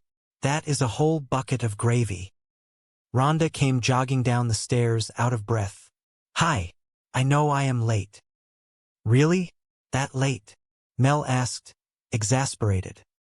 "Yes, I filled out the paperwork for the nanny agency. It is right here." The man on the porch suddenly perked up. "No kidding. I am late. You should have said that before." "Oh, dear God. Relax. It is a happy visit today. May I?" He gestured toward the open door. Without waiting for an answer, he stepped inside. "No," Mel said, though it was too late. "So I found the city budget online last night, and I went through it," the man continued, pacing her foyer as if he owned it. "Here is a thought. The cash in the general fund that is just sitting there? Hire me and I will double your rate of return. That way, you will have enough money for smaller class sizes and extra garbage pickups. And pie for everyone." Mel crossed her arms, studying him. "That sounds like a great plan, and I would sign up immediately if you were not a complete lunatic." The man stopped pacing and looked her dead in the eye. "Joseph Longo is not a lunatic." Mel gasped, the pieces falling into place. "Joe Longo? You are Joe Longo? You ran Lewis's commodities division. You made him millions. Legitimate millions. Yeah. Your bastard brother-in-law pissed away. Sorry. Happy visit." "Yeah, you went all Bolivia there for a minute," Mel noted, watching his facade crack just a fraction. "Yeah, so what do you think? Maybe you could get me a job downtown?"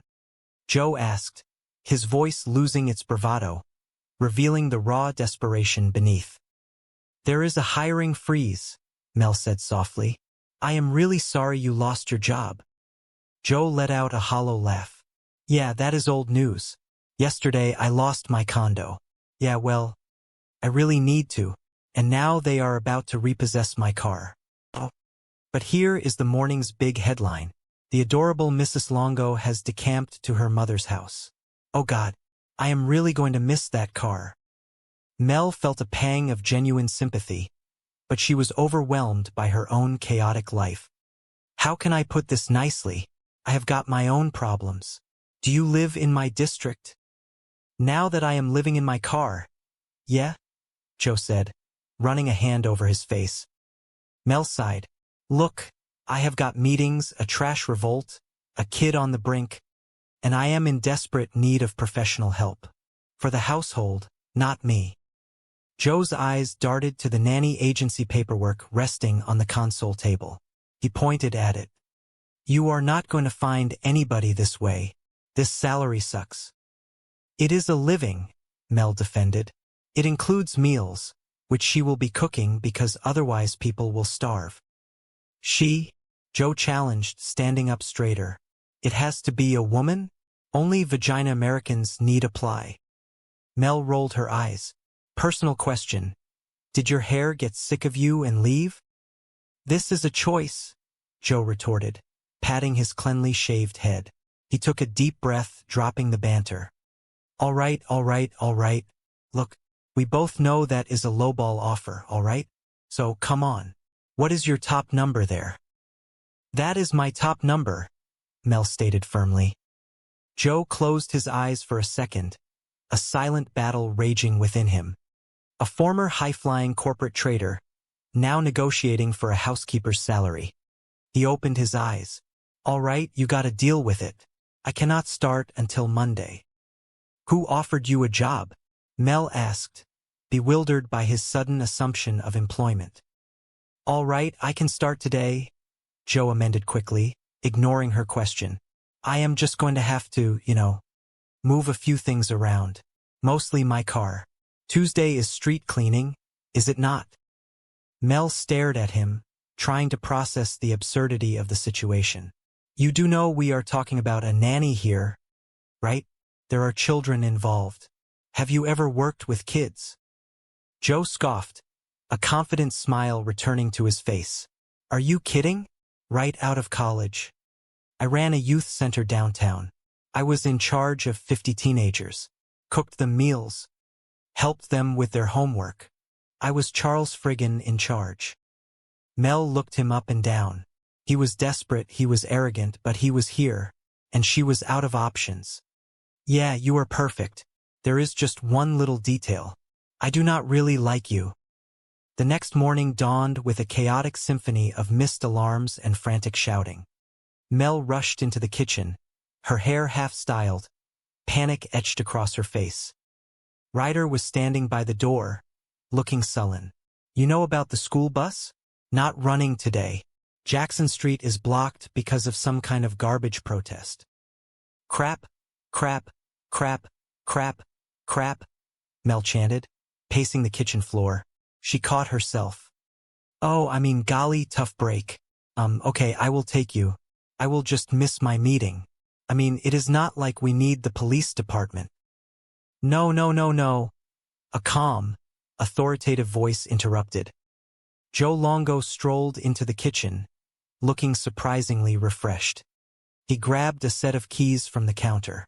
You will make your meeting. I will take him. He looked at Ryder and extended a hand. Hey, hi, I am Joe. See that Porsche out there? Yeah, it is mine. For 10 more days. Sweet. I do not know if that is your. Oh, screw it. Buckle up. As Joe and Ryder walked out the door, Rhonda turned to Mel, her eyes wide with disbelief. Is that not the cute yelling guy from yesterday? Yeah, Mel said, watching the sports car pull away from the curb. He is a homeless commodities trader. He is taking care of the kids. How high do I sound right now? Rhonda shook her head. Bottom line, she sounds great. The perfect nanny. You were right, Mel admitted, rubbing her forehead. I cannot do this alone. What? Commodities trader? Rhonda asked. No, he is just temporary. And he is not cute. No, he is not, Rhonda agreed, though she watched the driveway a moment longer. He has no hair. Okay. Before we pull the nanny trigger, Mel said, trying to regain control of her morning. When do I interview this lady? Rhonda's phone rang. Hello. Hold on a second. She covered the receiver and looked at Mel. Hey, let me ask you something. When is the last time anybody did any laundry in this household? You people live like pigs. These are my delicates. How did you get my delicates? Were you in my room? Mel cringed. Yeah, pull the trigger. Hours later, Mel returned to the house to grab a file she had forgotten. She expected silence, but instead, she heard the firm voice of her new, temporary employee coming from the living room. Hey Joe, you were right. I should have that sandwich now. It is not just me, Rhonda said, referencing the intruder. At least he was cute. Yeah, I do not see it, Mel replied, though she mentally acknowledged the man had a certain rugged, desperate charm. You held your own up there, Rhonda praised. You remind me of your father, the esteemed senator. Mel paused, sniffing her tailored jacket. Oh, my goodness. Did I smell like strippers? Rhonda laughed loudly. No, you smelled like authority. Oh, well, that is my fragrance, Mel said, a genuine smile finally breaking through her exhaustion. Yeah, I have to say, in all humility, I was, yes, smoking. She raised her hand. Up high, down low. Okay. Plus, your brother-in-law and his various felonies totally shifted the focus of the meeting. I think you put the whole trash issue to bed. But the trash issue was far from asleep. When Mel finally pulled into the driveway of her large, suburban home, the reality of her new life hit her like a physical force. Her 15-year-old niece, Lennox, was standing on the porch, staring at a massive pile of black plastic garbage bags that had been unceremoniously dumped at their front door. Aunt Mel, Lennox asked, her voice dripping with teenage apathy and underlying resentment. Why are angry white guys throwing trash at our front door? Mel sighed, rubbing her temples. There is a political debate in the community in which the majority feels as though. She stopped, realizing how bureaucratic she sounded. This is getting heavy and really smelly. Lennox turned to go inside. I am just going to leave this here for you, Aunt Mel. There are like 10 more on the porch. Hey, Lennox, Mel called out, hoping to bridge the ever-widening gap between them. Did you see the dresser I put in your room? Lennox paused, looking back with a detached expression. Yeah, it is really cute, but I am okay. I have got suitcases. Mel watched her niece disappear into the house, feeling a profound sense of failure. She turned to Rhonda, who had followed her from the office. She thinks living here is temporary? Well, she no longer tells me what she thinks. It used to be, I will sneak out of the house, Aunt Mel. Or, let us get matching tattoos, Aunt Mel. Now it is, because I said so, Aunt Mel. I do horrible things like put furniture in her room. Clearly, I am a monster. Rhonda offered a sympathetic pat on the shoulder. Of course she is difficult. Do you not remember what you were like at 15? Not very clearly, Mel admitted. I did a lot of drinking then. They walked inside, stepping over the threshold into a house that felt both too big and too crowded. Mel's nephew, Ryder, was in the living room, tossing a basketball in the air. I am going out tonight, Mel announced to the room at large. So Rhonda is staying with you guys if you need anything. Ryder caught the ball and looked at Rhonda. Coach says you need a better jump shot. You got one of those? Rhonda crossed her arms, feigning utter seriousness. Yes, we Asian women are all about the hoops. She pointed a finger at the boy. So if you have got any homework, do it. And beyond that, just, be good and do not torch the place, Mel interjected, recalling a very recent, very stressful memory. Yes. Rhonda looked alarmed. He set a fire? It was one little single alarm fire, Mel defended quickly, though the memory still made her sweat. At his old house, the week his father ran off. He was angry. He just stacked 20 of his father's suits on the driveway, added some top-shelf cognac, and lit them up. In a way, Rhonda mused softly, we all need to let things out every now and then. No, we do not, Mel stated firmly.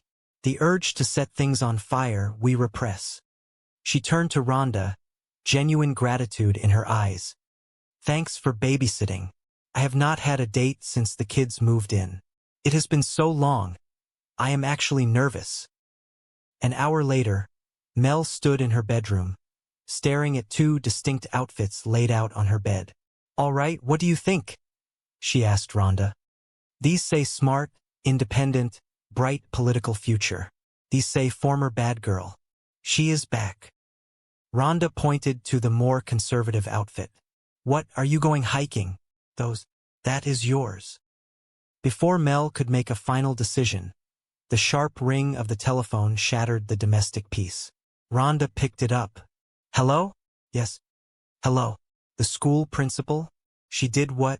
What did she do? When? Where? Really? Today? Rhonda handed the phone to Mel, her face pale. Lennox did that. Mel grabbed the receiver. Miss, I find that hard to believe. No. She did not tell me. It is not at all typical. Of course I believe you. I know when something is serious. It is really serious. I am really sorry that this happened. I will talk to Mel, I will talk to her. But I am telling you, this could not have happened. She hung up the phone, her heart sinking. Guess what? Mel said to Rhonda, her voice hollow. Today at school, Lennox handed out flyers containing an original poem, rhyming her principal's name in a creative way that did not go over well with Miss Lent. Rhonda winced. Not to send up a flare, but there is a possibility Channel 5 has a story. Are you sure? Mel asked, though she already knew the answer. Pretty sure. I was just on the air, live, denying it. Mel collapsed onto the edge of her bed, her head in her hands. 2 months. 2 months living with me. And she gets suspended. Legal guardian of the year.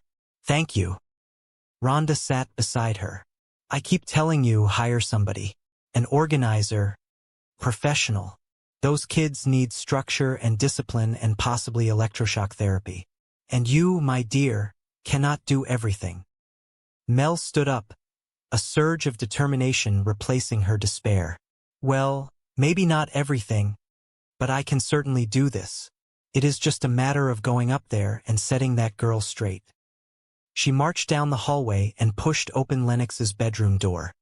The room was sparsely decorated, the suitcases still sitting unpacked in the corner.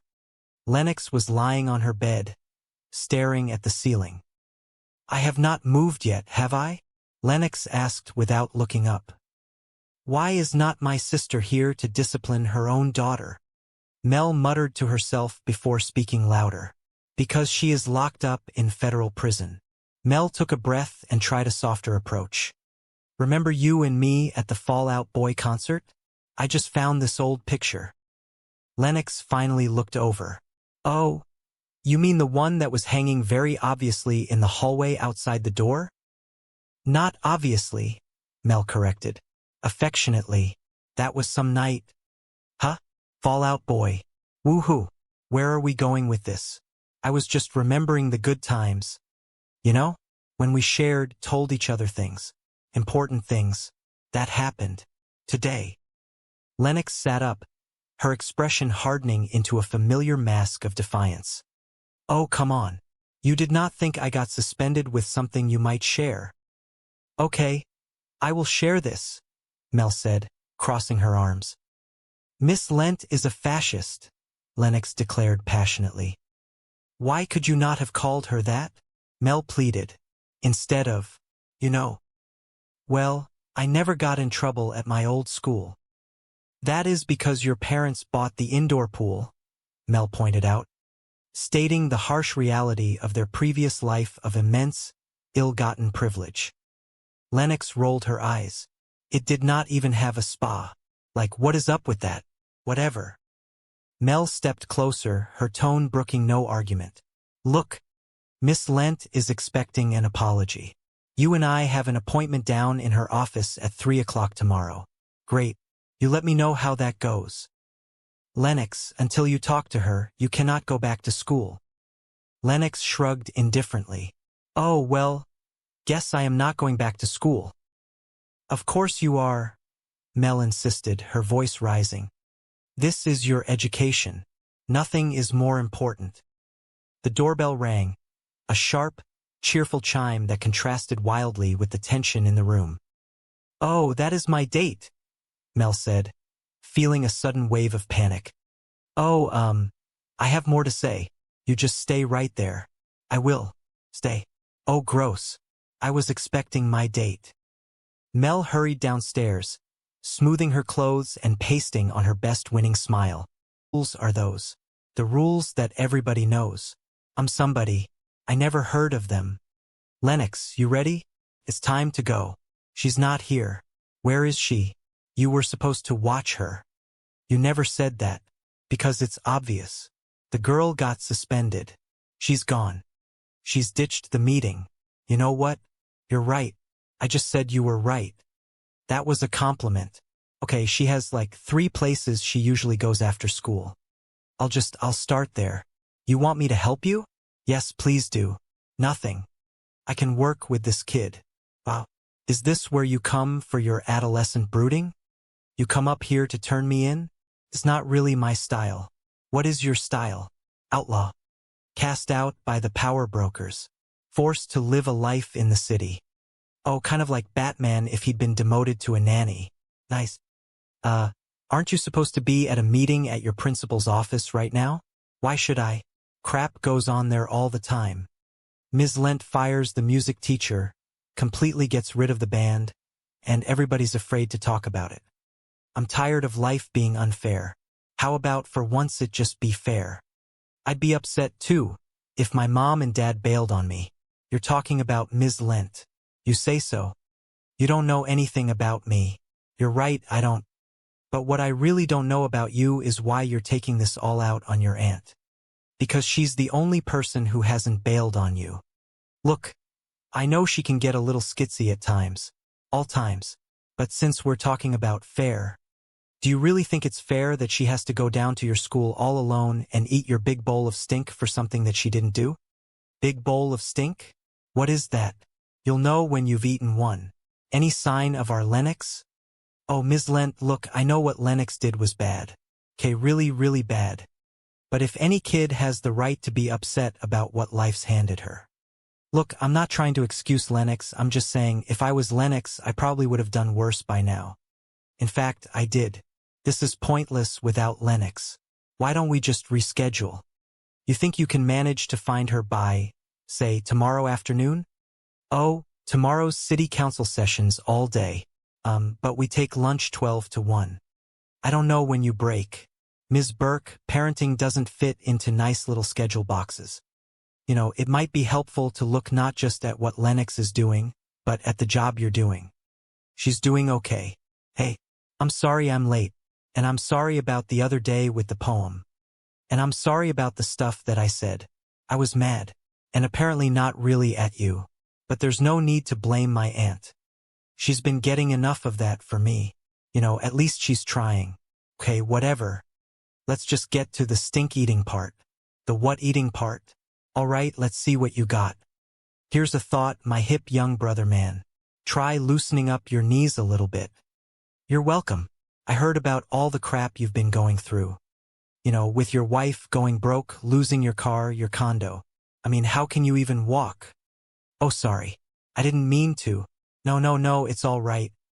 I'm aware that my life is an abyss of inky black despair. Thanks for the pep talk. Hey, could you show me how to do that? Only if you taped it. I have no idea. Oh, I'm sorry. Your aunt. I meant your aunt.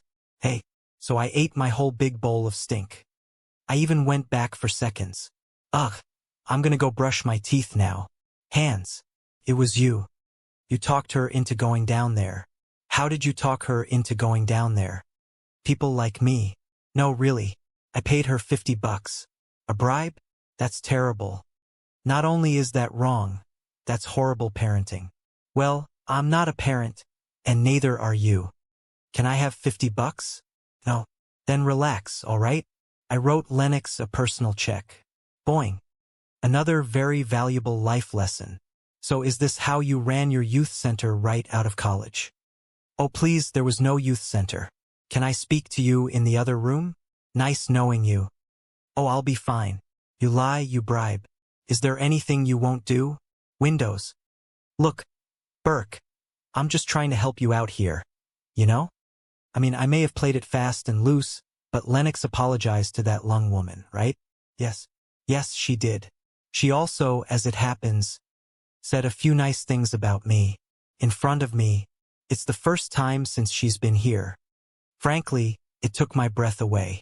Oh my God, you didn't pay her to do that too. Did you? No, she gave me that one free of charge. Although it may be my mere presence in this household that's sort of seamlessly pulling everything together. Oh my God. Let's believe that. Oh, I almost forgot. A Regency nanny's called. They said that Mrs. Dietrich is available and that she'll be here 8 a.m. tomorrow morning. You didn't think I could handle this, did you? To be honest, no. Not until you, pulled all that confidence out of your ass. So, is this official now? Because, if not, I can just, hop in my house and drive away. Yeah. Let's give it a shot. How bad could you be? You'll find out, won't you? So, how'd your date go that lasted till 3 freaking a.m.? Leave me alone, Mom. It's not a school night. And he was captain of the football team. God. Wow, I just realized I've never actually had that conversation with my own mom. I'd come in at 3 a.m., and she'd send me back out for gin. So how'd the kids get to bed? Ryder knocked out about 11, and Lennox was, 1:30. 1:30. All right. She just got in bed now when she heard the car pulling. But she's caught up on, bio and math, and the 5th season of Lost. Army Delivery Council. Babe. Does it? What's that face? Did you forget something? Hey. Holy nuts, that guy's huge. Mel. Mel, this guy. I'm not kidding, this guy's huge, Mel. The atmosphere inside the city council chambers was thick with the heat of civic frustration. Mel stood at the front of the room, her posture radiating a practiced, professional calm that she did not entirely feel. She wore a tailored suit that spoke of authority, an armor she put on every morning to face the citizens of her district. Rhonda, her loyal assistant and confidant, stood just off to the side, leaning in with a knowing smile. Look at you, Rhonda whispered, her voice carrying a tone of playful admiration. Public servant by day, hottie by night. Mel allowed herself a brief, self-deprecating smile. Well, I have to turn on the heat during the day, or nobody gets anything done. She stepped up to the microphone, the bright lights of the public access television cameras reflecting in her eyes. It was time to deliver the news that she knew would not be universally welcomed. The council story is up, Mel announced, her voice clear and resonant, carrying across the rows of seated citizens. From now on, we are capping elementary school class sizes at 22 students. Instantly, the room erupted. A heavy-set man in the second row shot to his feet, his face flushed with anger. This is garbage, he shouted, waving a hand in the air. Which is exactly what is piling up in front of my restaurant because you cut pickups to once a week. Mel took a deep breath, maintaining her composed facade. Well, a reduction in trash service is what pays for the smaller class sizes. Rhonda leaned in again, her voice a low murmur only Mel could hear. Crazy guys with trash bags coming at you, and you stay the mature, rational adult. Yes, I did. Mel nodded slightly, silently agreeing with her friend. But before she could fully pivot back to the irate restaurant owner, the heavy wooden doors at the back of the chamber swung open. A man burst in. He was handsome, dressed in an expensive suit that looked slightly rumpled. His eyes wild with a frantic, exhausted energy. Now, where the hell is the money your brother-in-law stole from me? The man demanded, marching down the center aisle. The room fell into a stunned silence. Mel felt a familiar knot of anxiety tighten in her stomach.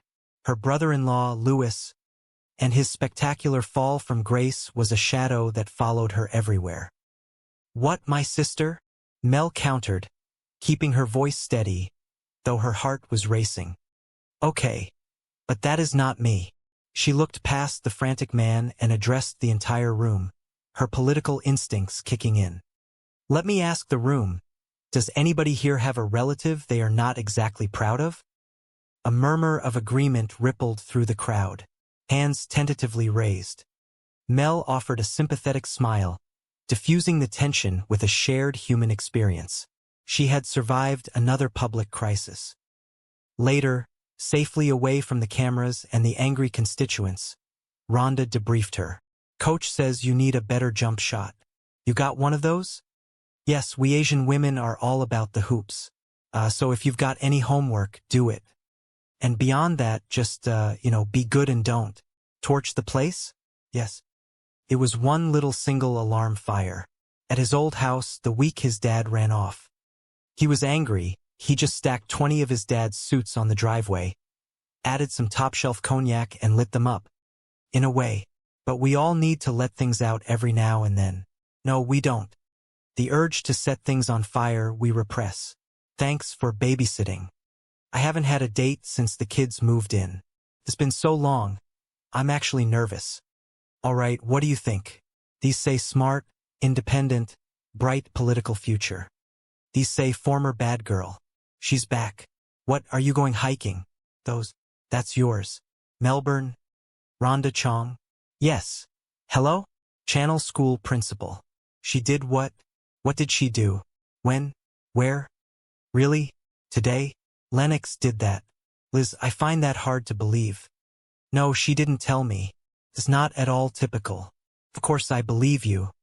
I know when something's serious. It is really serious. I'm really sorry that this happened. I'll talk to Mel, but I'm telling you, this couldn't have happened. Guess what?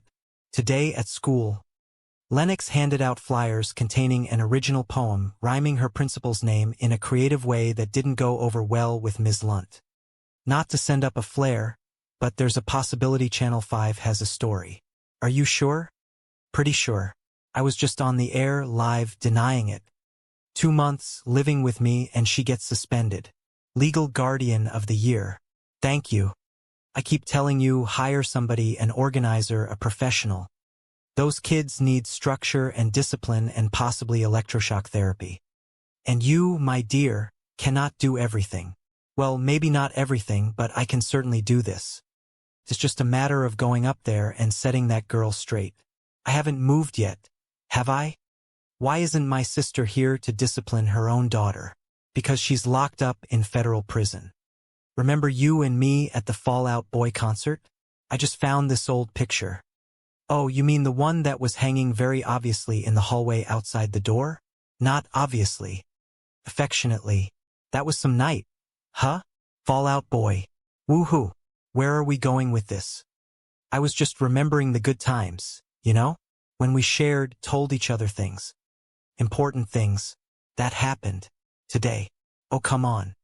You didn't think I got suspended with something you might share? Okay, I will share this. Miss Lent is a fascist. Why couldn't you have called her that? Instead of, Well, I never got in trouble at my old school.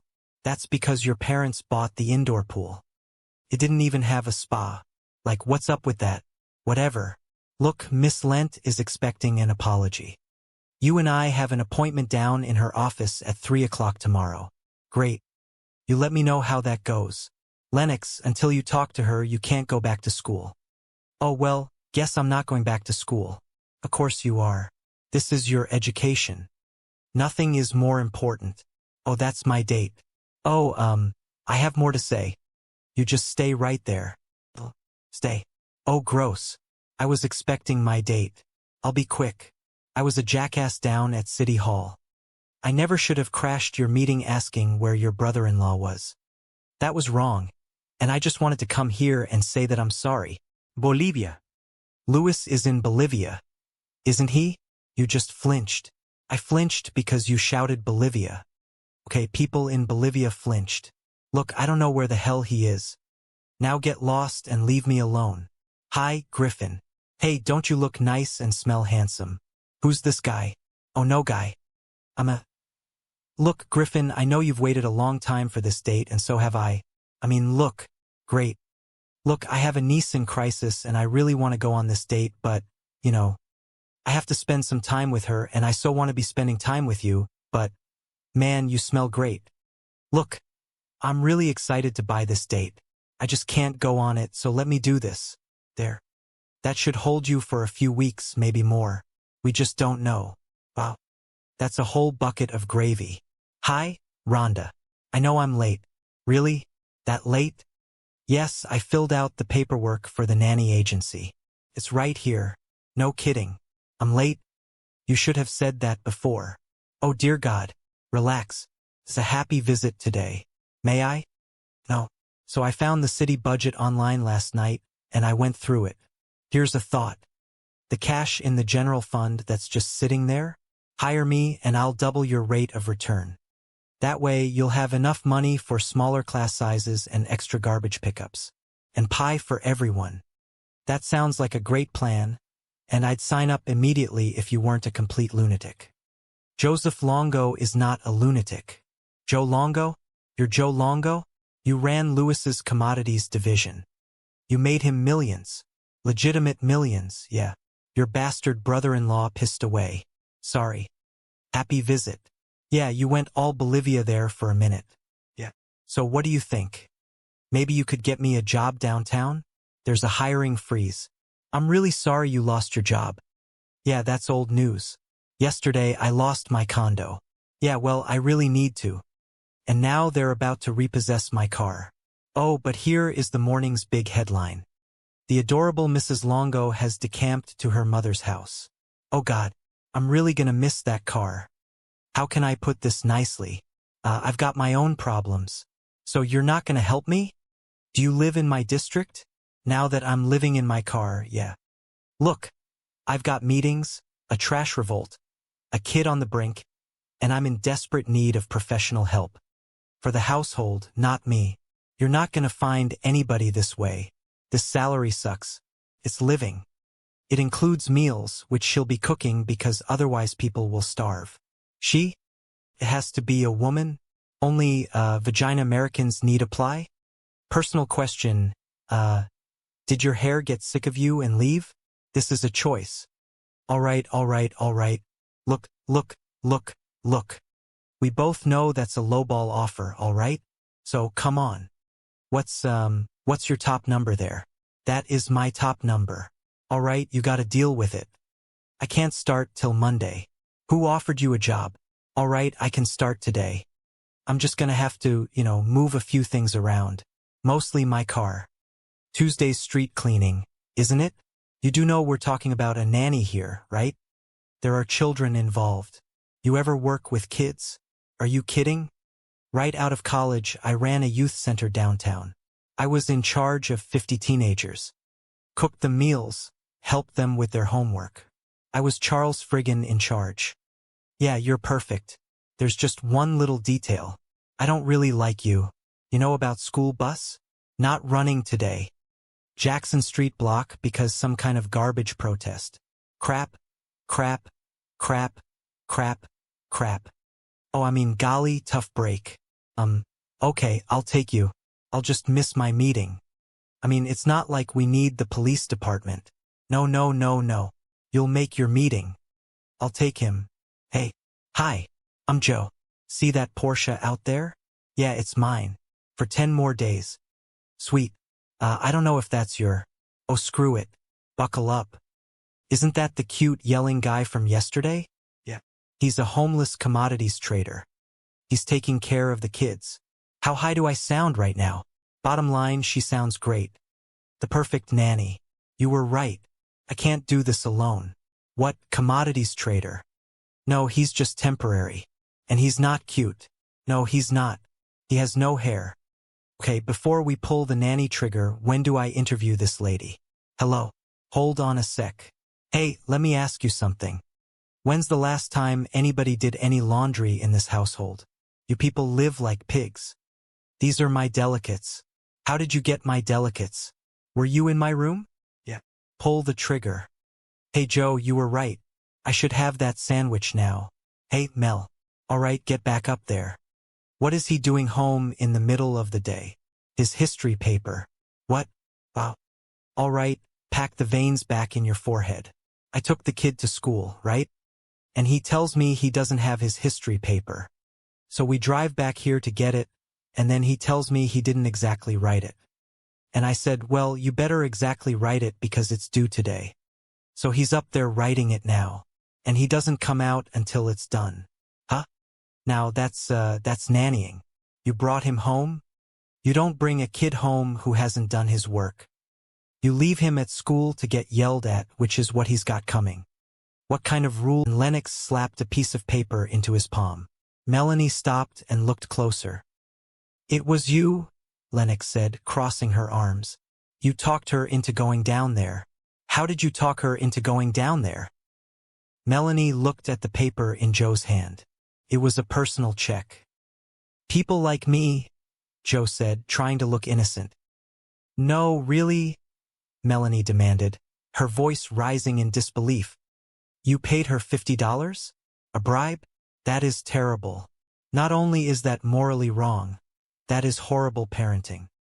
Well, I am not a parent, and neither are you, Joe pointed out practically. Ryder leaned forward. Can I have $50? No, Joe and Melanie said simultaneously. Then relax, all right? Joe told Melanie. I wrote Lennox a personal check. It is going to bounce. Another very valuable life lesson about trusting strangers. Lennox groaned, snatching the check back. So is this how you ran your fake youth center right out of college? Oh, please, Joe scoffed, rolling his eyes. There was no youth center. I made that up. Melanie grabbed Joe by the arm and pulled him into the hallway. Can I speak to you in the other room? Nice knowing you, Joe, Ryder called out from the kitchen. Oh, I will be fine, Joe said confidently, though he looked slightly nervous as Melanie closed the living room door behind them. You lie, you bribe, Melanie listed, pacing the floor. Is there anything you will not do? Windows, Joe answered instantly. I do not wash windows. Look, Burke, Joe continued, his tone turning serious. I am just trying to help you out here, you know? I mean, I may have played it fast and loose with the rules, but Lennox apologized to that principal woman, right? Melanie stopped pacing and looked at him. Yes, she did. She also, as it happens, said a few incredibly nice things about me. In front of me.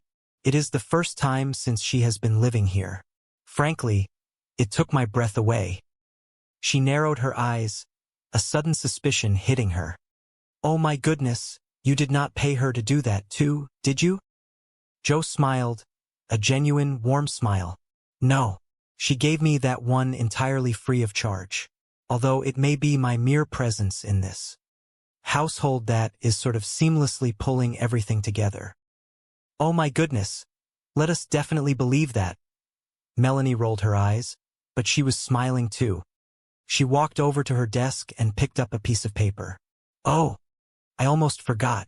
A fancy nanny agency called. They said that a professional named Mrs. Dietrich is available and that she will be here at 8 in the morning tomorrow. Joe's face fell.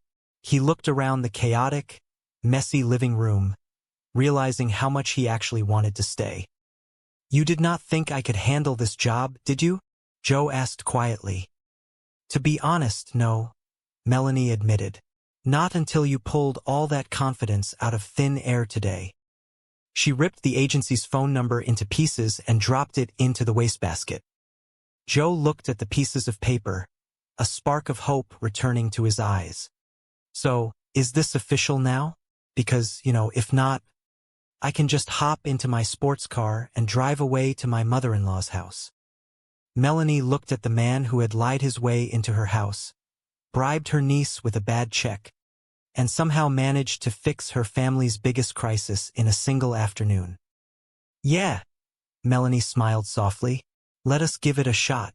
How bad could you possibly be? You will find out, will you not? Joe smirked, heading back toward the kitchen. Chapter 7. The weekend passed in a surprisingly peaceful blur. Monday arrived, and the new routine settled in. It was extremely late when Melanie finally pulled into the driveway. She had gone out on a rescheduled date with Griffin, the lawyer she had kissed on the porch days earlier. She walked through the front door, slipping off her high heels and tiptoeing into the kitchen. The house was blissfully quiet. Joe was sitting at the kitchen island, nursing a glass of water and reading the newspaper under a single pendant light. So, Joe asked, not looking up from the sports section, "How did your date go that lasted until 3 in the morning?" Melanie rolled her eyes, walking to the refrigerator to grab a bottle of water. "Leave me alone, Mom. It is not a school night. And for your information, he was captain of the football team in college." Joe chuckled softly. "Goodness," Melanie sighed, leaning against the counter. "I just realized I have never actually had that conversation with my own mother. I would come in at 3 in the morning, and she would just send me back out for more gin." "So," Melanie asked, changing the subject, "how did the kids get to bed?" "Ryder knocked out about 11, Joe reported, folding the newspaper, "and Lennox was awake until 1:30. 1:30, Melanie gasped, her protective instincts flaring. "Relax. She just got into bed now when she heard your car pulling up," Joe reassured her. "But she is completely caught up on her biology and mathematics homework. And she finished the 5th season of her favorite television show." Melanie smiled, a deep sense of gratitude washing over her. For the first time in months, she felt like she was not drowning. "You are officially the best nanny in the city, Joe." Before Joe could respond, the doorbell rang. It was a heavy, aggressive pounding that echoed through the quiet house. "Does it ever stop?" Joe muttered, standing up. "What is that face?" Melanie asked, noticing Joe's sudden tension. "Did you forget to pay someone?" Joe walked cautiously to the front door, with Melanie trailing behind him. He peered through the peephole and stepped back, his eyes wide. "Hey!" A deep, booming voice shouted from the other side of the door. "Holy nuts!" Joe whispered, turning to Melanie. "That guy is huge." "Who is it?" Melanie asked, suddenly feeling very awake. "Melanie," Joe said, stepping away from the door. "Melanie, I am not kidding. This guy is massive." The pounding continued, vibrating through the floorboards. The peaceful night had officially ended, but as Melanie looked at Joe, she realized something important. For the first time since her life had been turned upside down, she was not facing the chaos alone. Melissa and Joey is recorded in front of a live studio audience. Look at you, public servant by day, hottie by night. Well, I have to turn on the heat during the day or nobody get anything done. Ooh, council stories up. From now on, we're capping elementary school class size at 22 students. This is garbage, which is piling up in front of my restaurant because you cut pickups to once a week. Well, a reduction in trash service is what pays for the smaller class sizes. Crazy guys with trash bags coming at you and you stay the mature, rational adult. Yes, I did. Suck it, garbage guy. Oh, and then this dude. Hey, don't be that guy. Don't be that guy that brings your garbage into a public arena and acts like a crazy person. Act like a gentleman. Thank you. Now, where the hell's the money your brother-in-law stole from me? What, my sister? Okay, but that's not me. Let me ask the room. Does anybody here have a relative they're not exactly proud of? It's not just me. At least he was cute. Yeah, I don't see it. You held your own up there. You remind me of your father, the esteemed senator. Oh, my God. Did I smell like strippers? No, you smelled like authority. Oh, well, that is my fragrance. Yeah, I have to say, in all humility, I was, yes, smoking. High, down, low. Okay. Plus, your brother-in-law's various felonies totally shifted the focus of the meeting. I think you put the whole trash issue to bed. Aunt Mel, why are angry white guys throwing trash at our front door? There is a political debate in the community in which the majority feels as though this is getting heavy and really smelly. I'm just gonna leave this here for you, Aunt Mel. There's like 10 more on the porch. Hey, Lennox, did you see the dresser I put in your room? Yeah, it's really cute, but I'm okay. I've got suitcases. She thinks living here is temporary. Well, she no longer tells me what she thinks. I used to be, I'll sneak out of the house, Aunt Mel. Let's get matching tattoos, Aunt Mel. Now, because I said so, Aunt Mel. I do horrible things like put furniture in her room. Clearly, I'm a monster. Of course she's difficult. Don't you remember what you were like at 15? Not very clearly. Did a lot of drinking then. I'm going out tonight, so Rhonda's staying with you guys if you need anything. Red. These are my delicate items. How did you get my delicates? Were you in my bedroom? Just doing my job, Joe smirked, walking away. Melanie groaned, dropping her face into her hands. Lennox, Melanie yelled up the stairs, desperate to change the subject. Are you ready? It is time to go to the principal's office. There was no answer. Melanie ran up the stairs and burst into Lennox's room. It was completely empty. The window was slightly open, a gentle breeze blowing the curtains. She ran back down to the living room, panic rising in her chest. She is not here. Where is she? You were supposed to watch her. You never said that, Joe defended himself. Because it is obvious, Melanie shouted, throwing her hands in the air. The girl got suspended. She has ditched the meeting with the principal. Joe looked at Melanie's frantic expression and his defensive posture dropped. You know what? You are right. I just said you were right. That was a compliment. Melanie took a deep breath, trying to slow her racing heart. Okay, she has 3 places she usually goes when she is upset. I will start there. Do you want me to help you find her? Joe asked, his voice unexpectedly gentle. Melanie looked at him, surprised by the offer. Yes, please do. Chapter 5. Joe climbed the metal stairs leading to the roof of the old community center, a place Melanie had suggested Lennox might hide. Sure enough, sitting on the edge of the gravel roof, her legs dangling over the side, was Lennox. She was staring blankly at the city skyline, her expression a mix of anger and profound sadness. Joe walked over slowly, his heavy footsteps crunching on the gravel. Is this where you come for your adolescent brooding? Lennox glanced back, unsurprised. Did you come up here to turn me in? It is not really my style, Joe said, sitting down a few feet away from her. What is your style? Lennox asked sarcastically. Outlaw, Joe deadpanned, cast out by the power brokers, forced to live a life wandering the city streets. Lennox let out a small, bitter laugh. Oh, kind of like a superhero, but if he had been demoted to a nanny. Nice, Joe smiled, appreciating her sharp wit. He looked out at the view. Are you not supposed to be at a meeting in your principal's office right now? Why should I? Lennox snapped, her anger returning. Crap goes on at that school all the time. Mrs. Lent fires the beloved music teacher, completely gets rid of the band program, and everybody is afraid to talk about it. I am just tired of life being unfair. How about for once things just be fair? Joe looked at her, truly seeing her for the first time. She was not just a rebellious teenager. She was a kid whose entire world had been ripped apart by adults she trusted.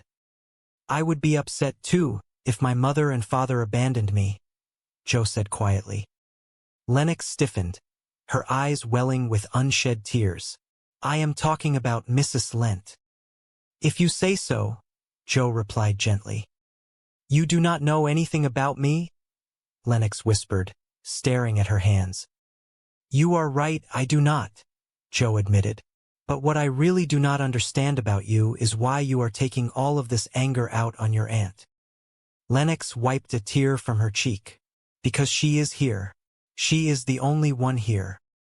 Exactly, Joe pointed out. Because she is the only person in your life who has not abandoned you. Look, I know she can get a little frantic at times. Pretty much all times. But since we are talking about what is fair, do you really think it is fair that she has to go down to your school all alone today and eat your big bowl of stink for something that she did not even do? Lennox looked at him, confused. Big bowl of stink? What is that? Joe stood up and dusted off his trousers. You will know exactly what it is when you have eaten one. Trust me, I have eaten plenty. Meanwhile, Melanie was sitting in the painfully small, brightly lit office of Principal Lent. The silence in the room was deafening. Any sign of our Lennox? Mrs. Lent asked, peering over her glasses. Melanie swallowed hard, clutching her purse.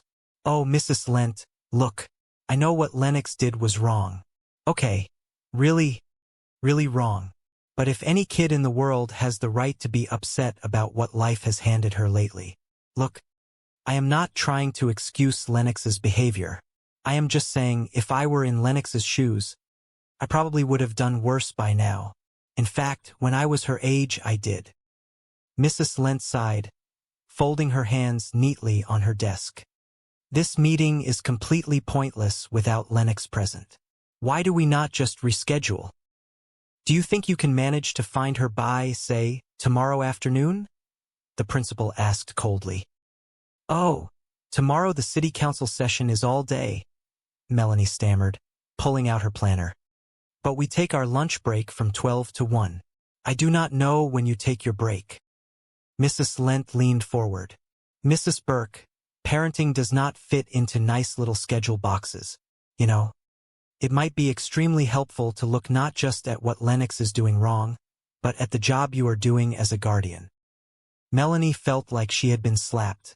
She had given up her freedom, her peaceful home, and her dating life to take in these children, and it still was not enough.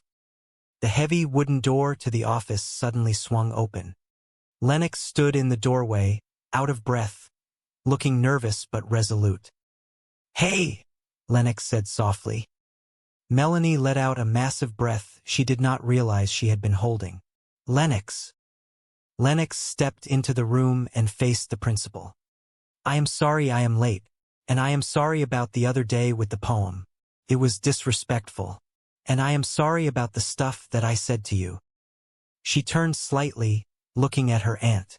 I was mad, and apparently I was not really mad at you, Mrs. Lent. But there is no need to blame my Aunt Melanie. She has been getting enough of that blame from me lately, you know. At least she is trying. She took me in when no one else would. Melanie stared at her niece, her heart swelling with an overwhelming mix of love and relief. The teenager who had been shutting her out for months had just defended her in front of the harshest critic in town. Mrs. Lent cleared her throat, clearly moved despite her strict demeanor. Okay, thank you, Lennox. We will consider the suspension lifted on Monday. Lennox nodded, then looked at her aunt. Whatever. Let us just get out of here and get to the stink-eating part. The what-eating part? Melanie asked, utterly confused. Chapter 6. Back at the house, the atmosphere was lighter than it had been in months. Joe was in the kitchen, humming cheerfully as he chopped vegetables for dinner. Ryder walked in, dropping his completed history paper onto the counter. All right, let us see what you got, Joe said, wiping his hands on a towel and picking up the essay.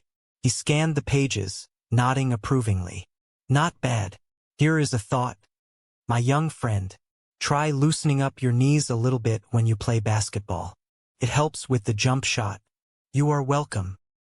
Ryder smiled, grabbing an apple from the bowl. I heard about all the crap you have been going through, you know, with your wife leaving, going broke, losing your car, and your condominium. I mean, how can you even walk out the door every day? Joe stopped chopping, a shadow passing over his face. Oh, sorry. I did not mean to. Ryder stuttered, realizing he had crossed a line. No, no, no, it is all right. Joe sighed heavily. I am fully aware that my life is currently an abyss of inky black despair. Thanks for the motivational pep talk, kid. Ryder pointed to the knife Joe was spinning expertly between his fingers. Hey, could you show me how to do that? Only if you tape it, Joe smirked, his good mood returning. I have no idea how I am doing it. Melanie walked into the kitchen, looking exhausted but incredibly happy. She poured herself a glass of water, leaning against the counter. Hey! Hey! Joe replied. How did it go?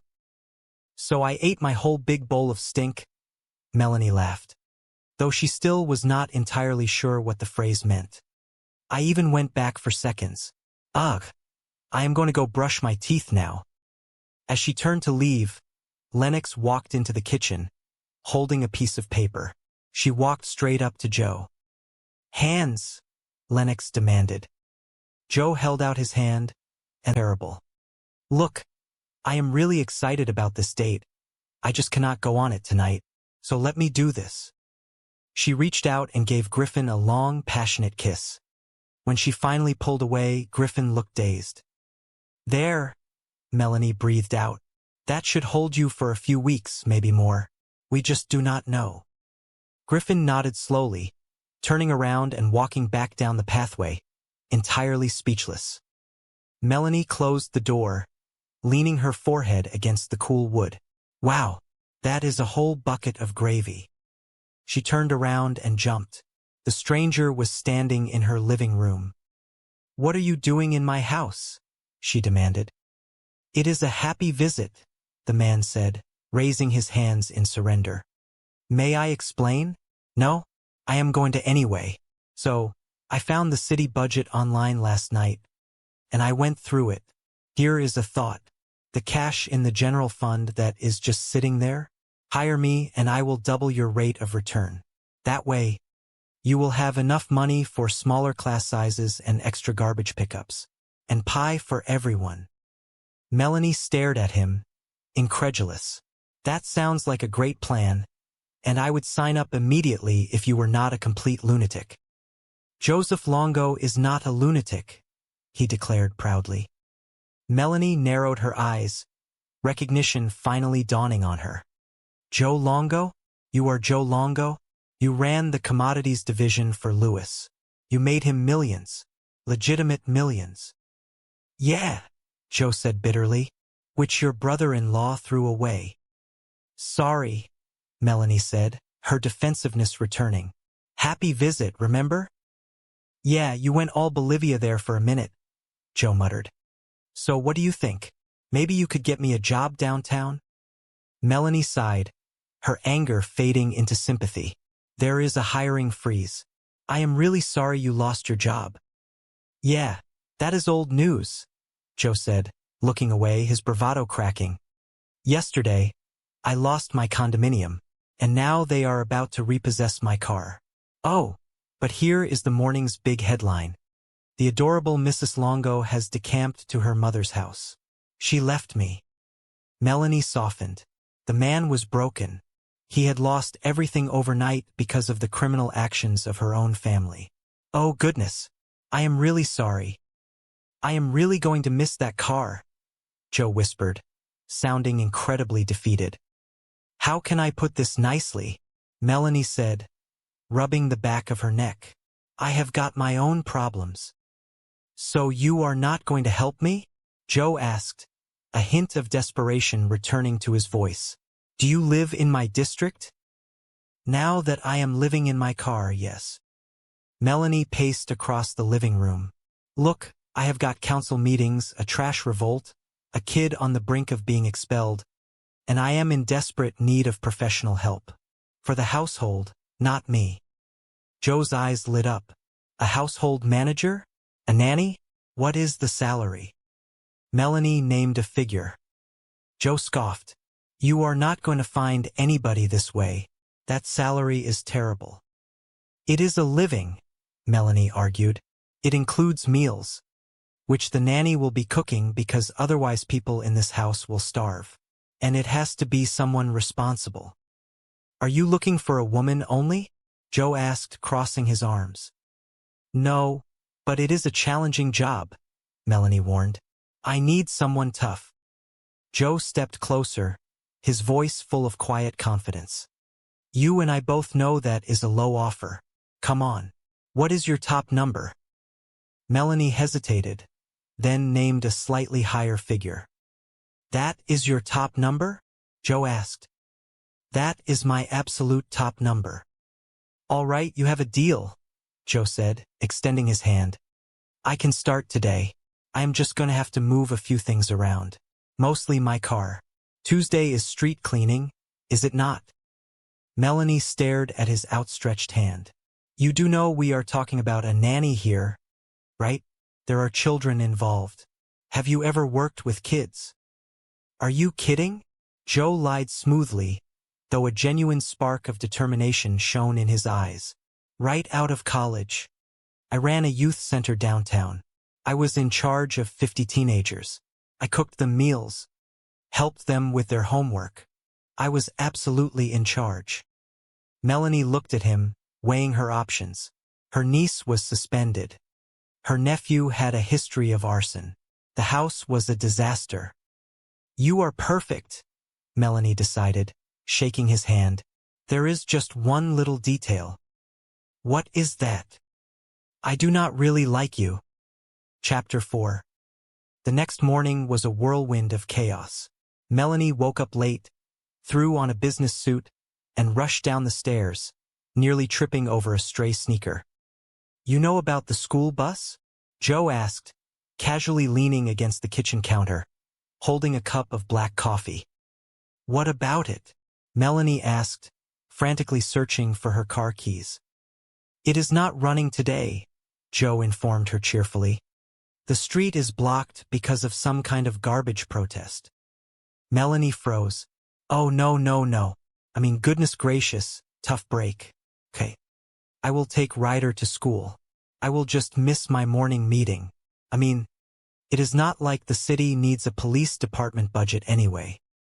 Joe set his coffee mug down and grabbed a set of car keys from the counter. No. You will make your meeting. I will take him.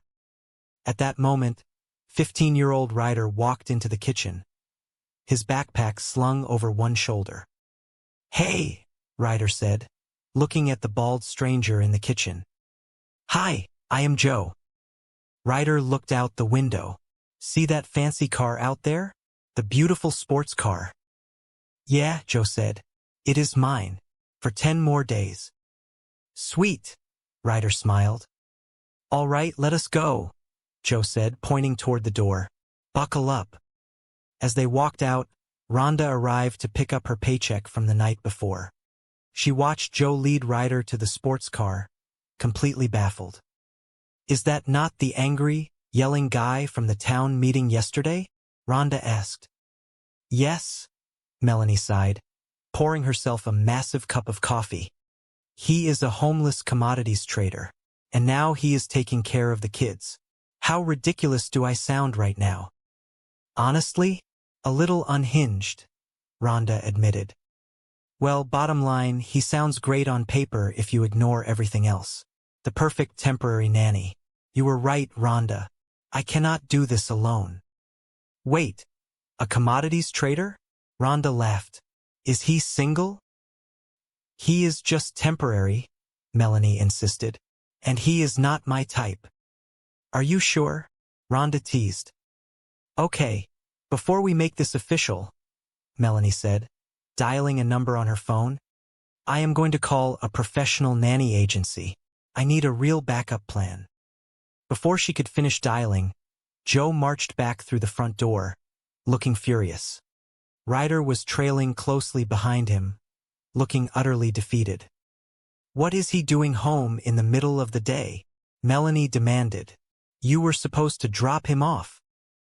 His history paper, Joe said, pointing a stern finger at Ryder. What?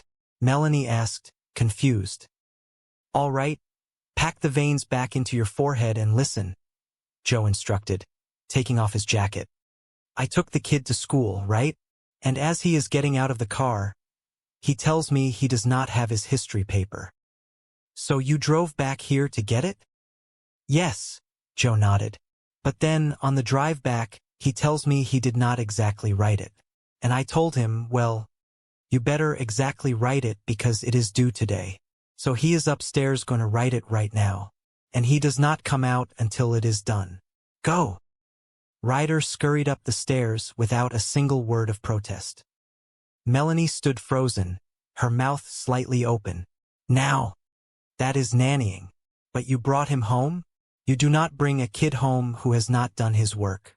You leave him at school to get yelled at by the teacher, which is what he has got coming. What kind of rules are those? Joe scoffed. The rules that everybody knows. Well, I never heard of them, Joe said simply, picking up a laundry basket. By the way, let me ask you something. When is the last time anybody did any laundry in this household? You people live like cavemen. Melanie grabbed the basket out of his hands, her face turning bright. No, really. I paid her $50, Joe confessed. A bribe? That's terrible. Not only is that wrong, that's horrible parenting, Mel said indignantly. Well, I'm not a parent, and neither are you, Joe retorted. Can I have $50? Ryder asked eagerly. No, Mel replied curtly. Then relax, all right?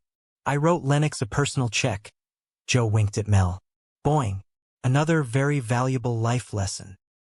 So is this how you ran your youth center right out of college? Mel asked skeptically. Oh, please, there was no youth center, Joe confessed, chuckling. Can I speak to you in the other room?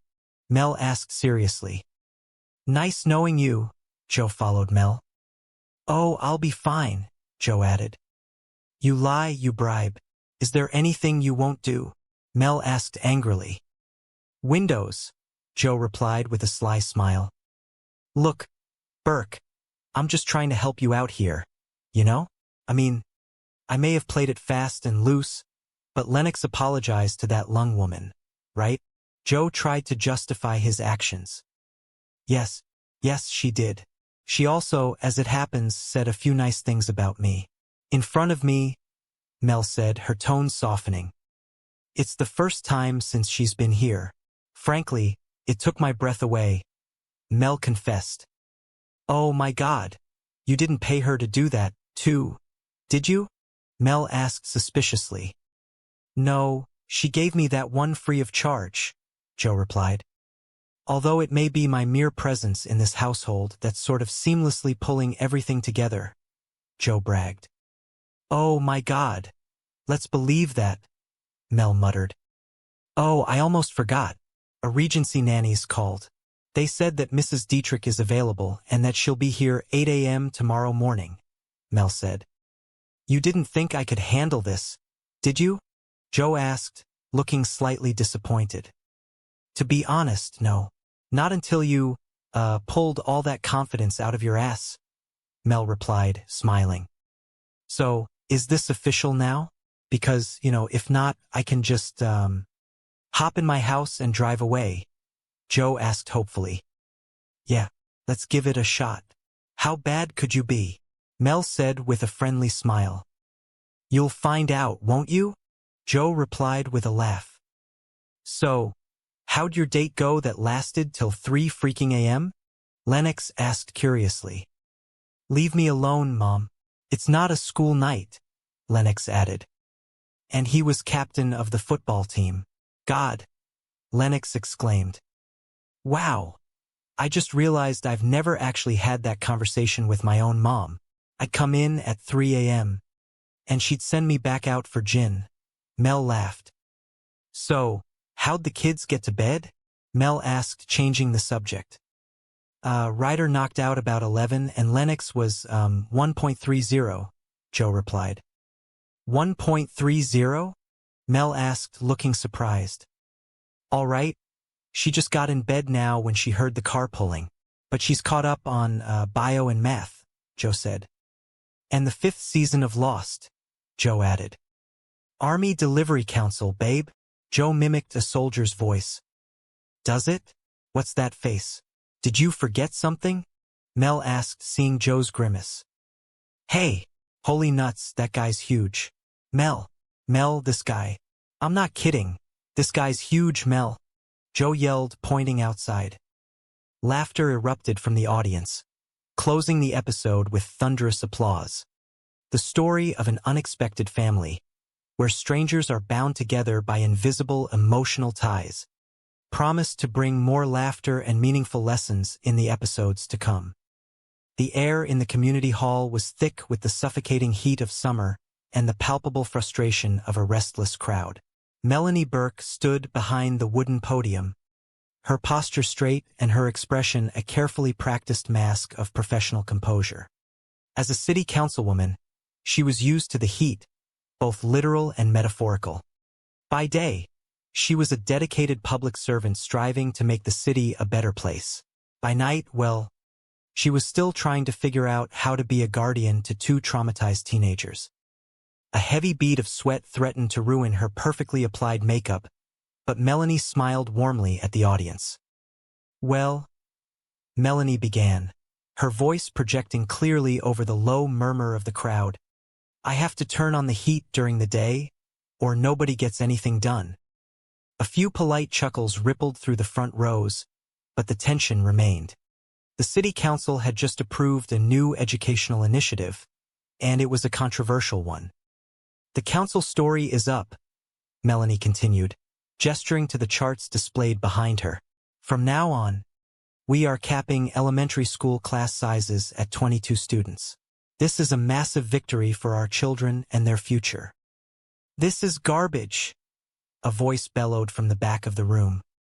A burly man in a plaid shirt marched forward, his face flushed with anger. And speaking of garbage, it is piling up in front of my restaurant because you cut pickups to once a week. Melanie maintained her calm, though her heart did a familiar, anxious flutter. Well, a reduction in trash service is exactly what pays for the smaller class sizes. It is a necessary compromise for the greater good. Before the restaurant owner could yell again, another man burst through the double doors at the back of the hall. He was tall, wearing a slightly wrinkled suit that looked expensive but neglected, and his eyes burned with a frantic, desperate energy. He carried a large, black plastic bag. Hey, don't be that guy, the newcomer shouted, pointing a finger at the angry restaurant owner. Don't be that guy who brings his garbage into a public arena and acts like a crazy person.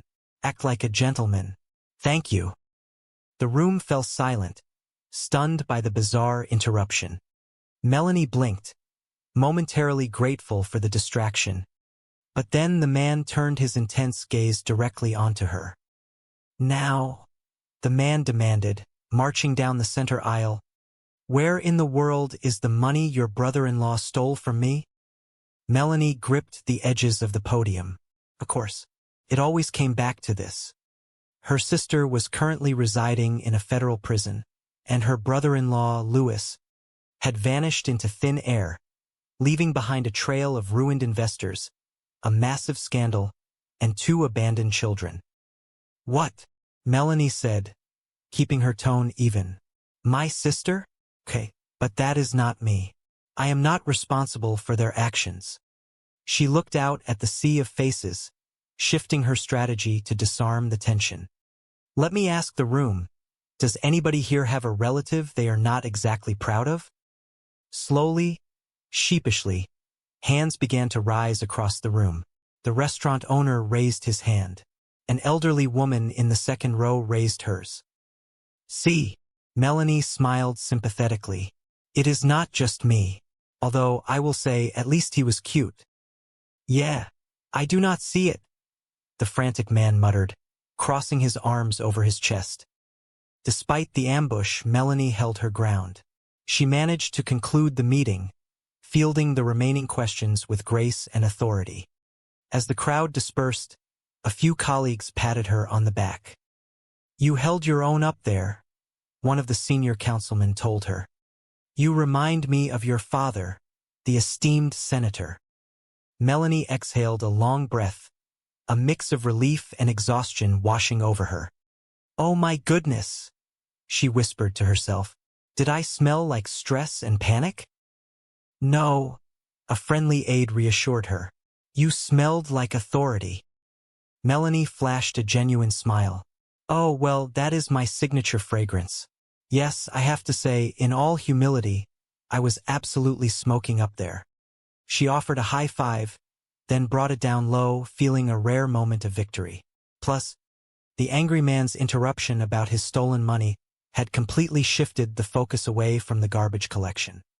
The trash issue had effectively been put to bed for the night. Chapter 2.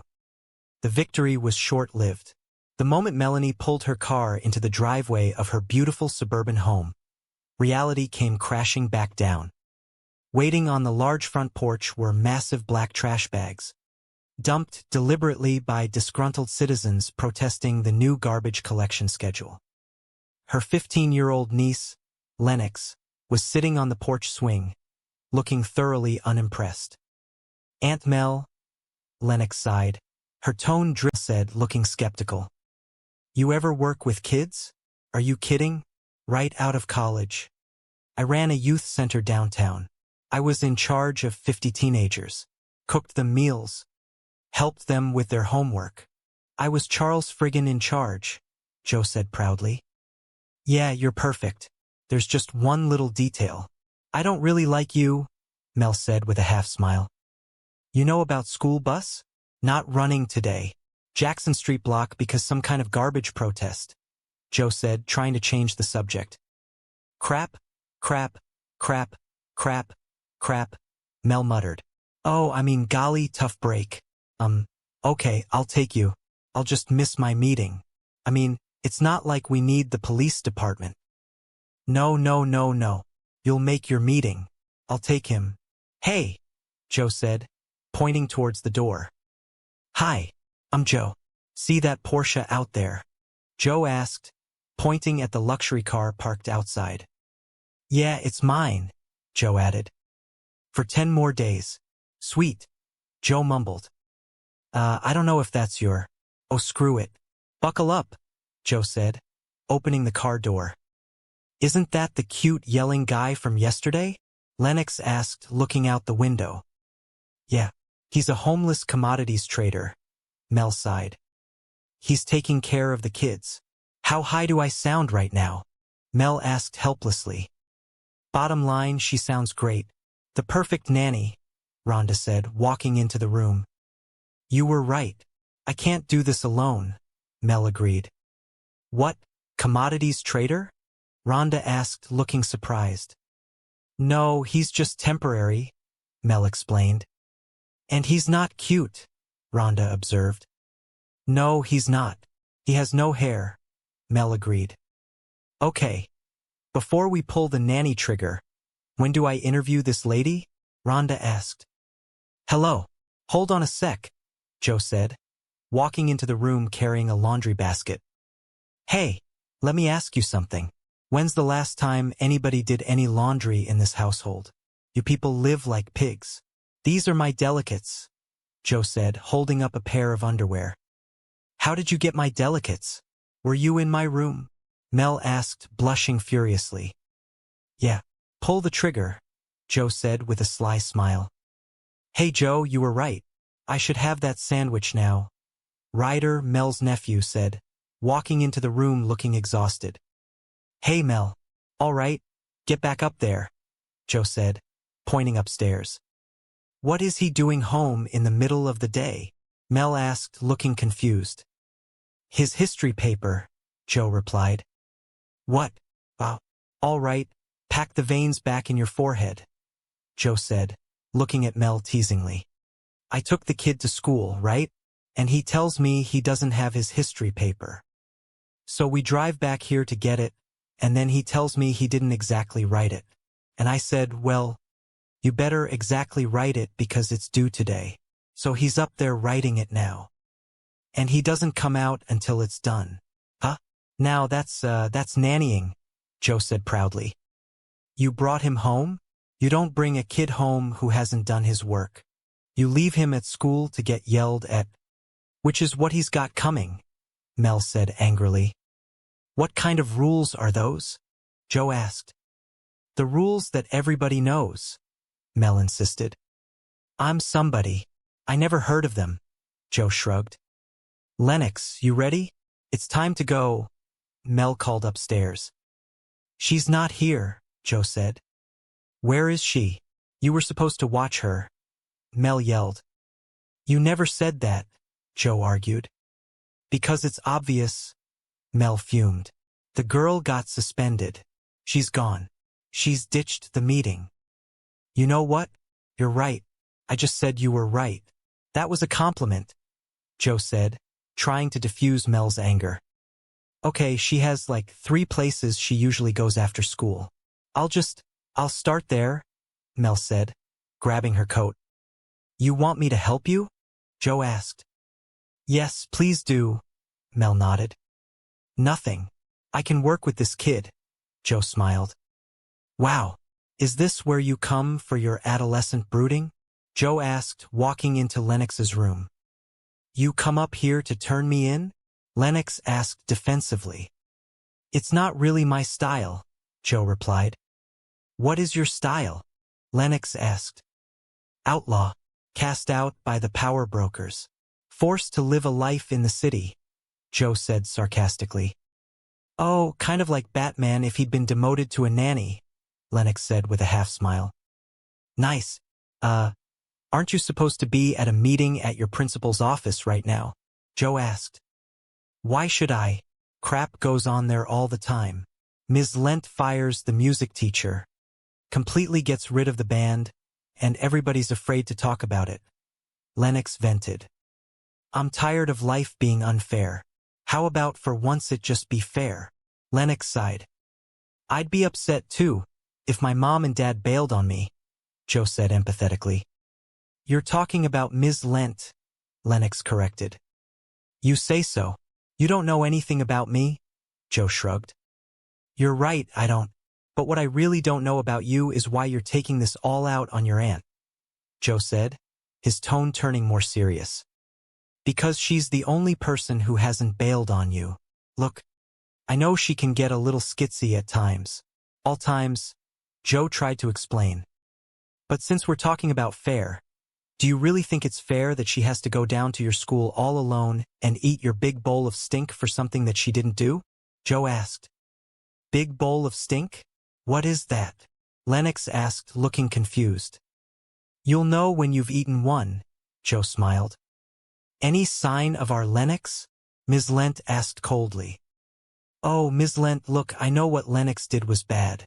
Okay, really, really bad, Mel said, trying to make excuses for her niece.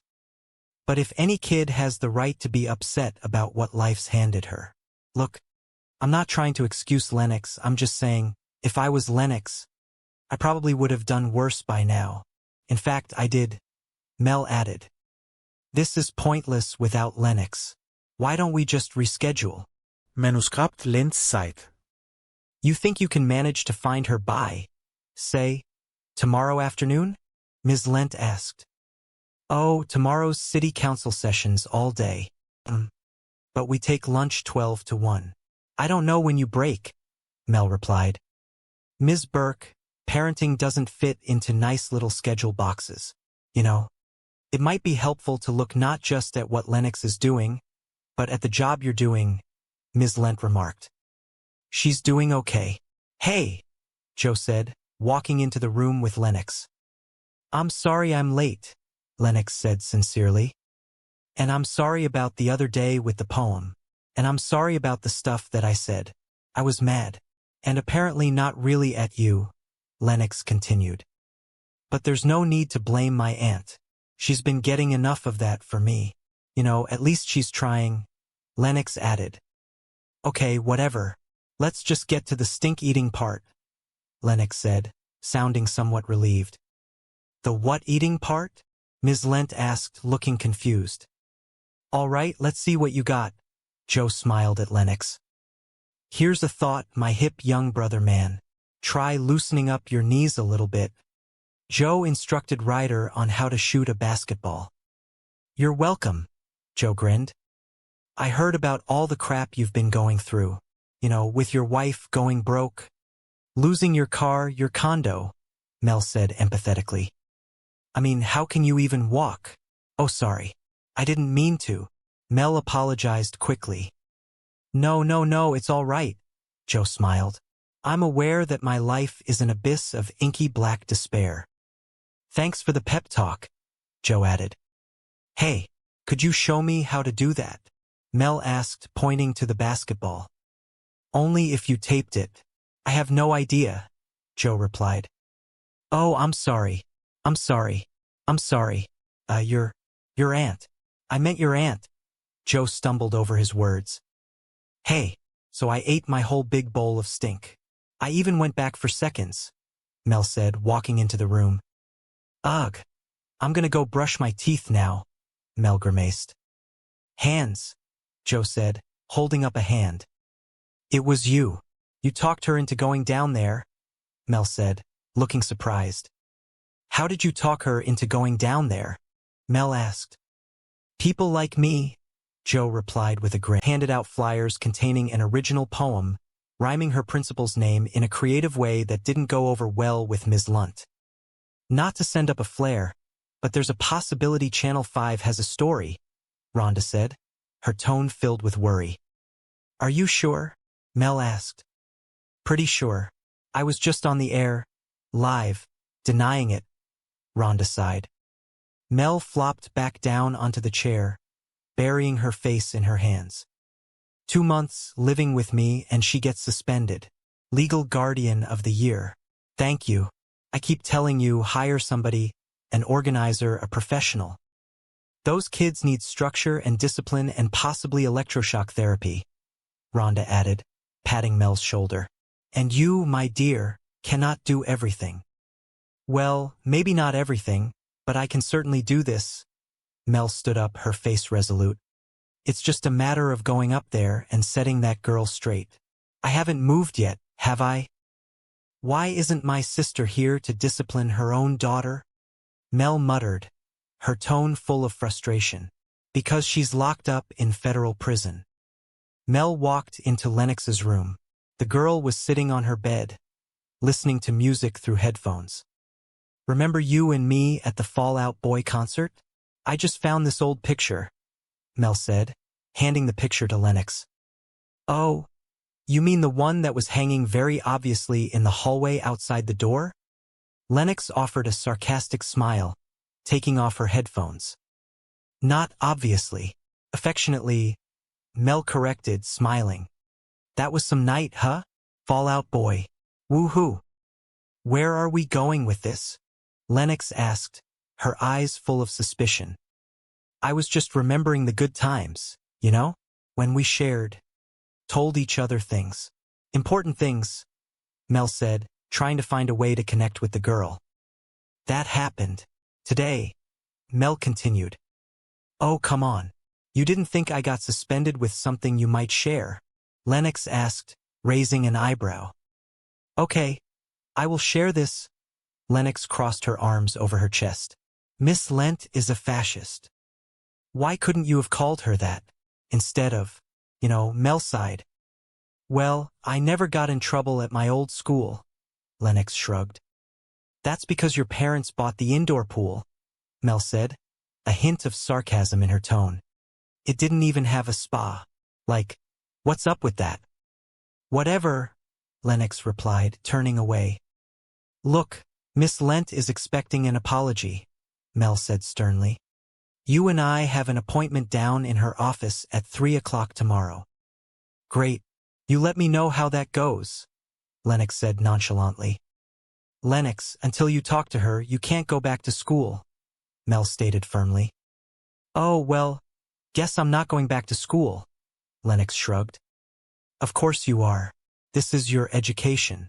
Nothing is more important, Mel said, her tone carrying authority. The doorbell rang. Mel jumped, remembering her date. Oh, that's my date. Oh, I have more to say. You just stay right there, Mel said, rushing to the door. I'll stay.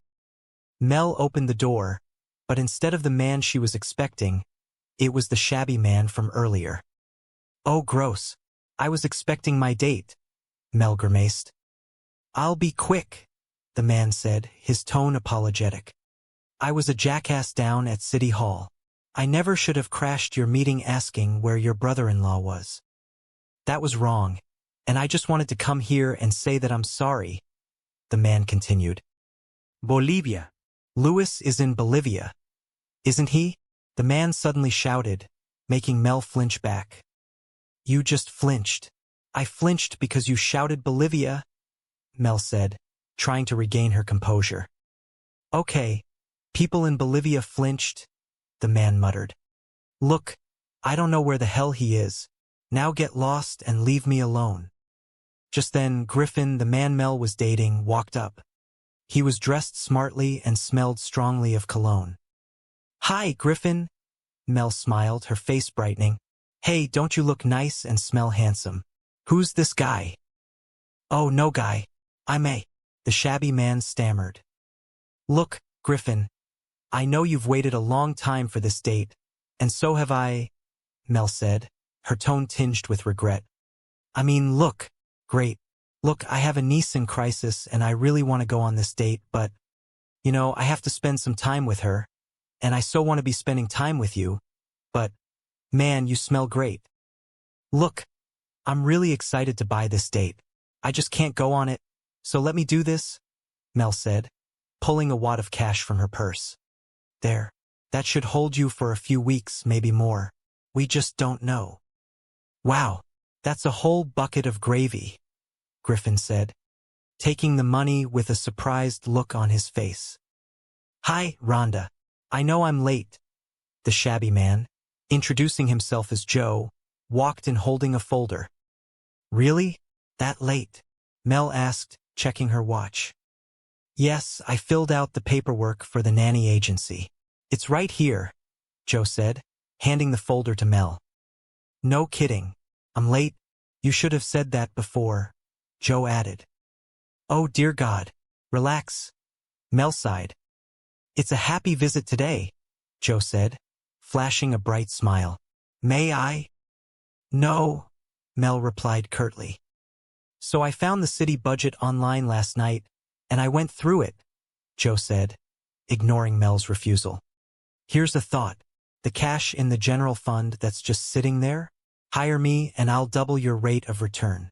That way, you'll have enough money for smaller class sizes and extra garbage pickups. And pie for everyone, Joe added, winking at Mel. That sounds like a great plan, and I'd sign up immediately if you weren't a complete lunatic, Mel said, shaking her head. Joseph Longo is not a lunatic, Joe asserted proudly. Joe Longo? You're Joe Longo? You ran Lewis's commodities division. You made him millions, Mel said, surprised. Legitimate millions, yeah, Joe nodded. Your bastard brother-in-law pissed away. Sorry. Happy visit, Joe added, a touch of bitterness in his voice. Yeah, you went all Bolivia there for a minute, Mel said, smiling. Yeah, so what do you think? Maybe you could get me a job downtown? Joe asked hopefully. There's a hiring freeze. I'm really sorry you lost your job, Mel said, her tone filled with genuine regret. Yeah, that's old news. Yesterday, I lost my condo, Joe sighed. Yeah, well, I really need to. Mel hesitated. And now they're about to repossess my car. Oh, but here is the morning's big headline. The adorable Mrs. Longo has decamped to her mother's house, Joe said sarcastically. Oh God, I'm really gonna miss that car, Joe lamented. How can I put this nicely? I've got my own problems, Mel said, trying to decline politely. So you're not gonna help me? Joe asked, looking disappointed. Do you live in my district? Mel asked. Now that I'm living in my car, yeah, Joe replied. Look, I've got meetings, a trash revolt, a kid on the brink, and I'm in desperate need of professional help. For the household, not me, Mel said tiredly.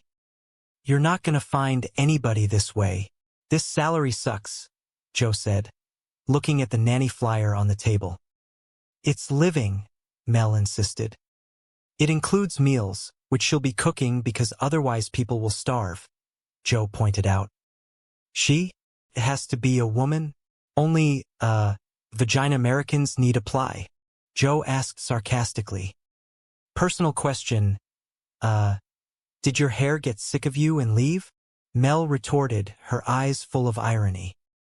This is a choice, Joe said, running a hand over his bald head.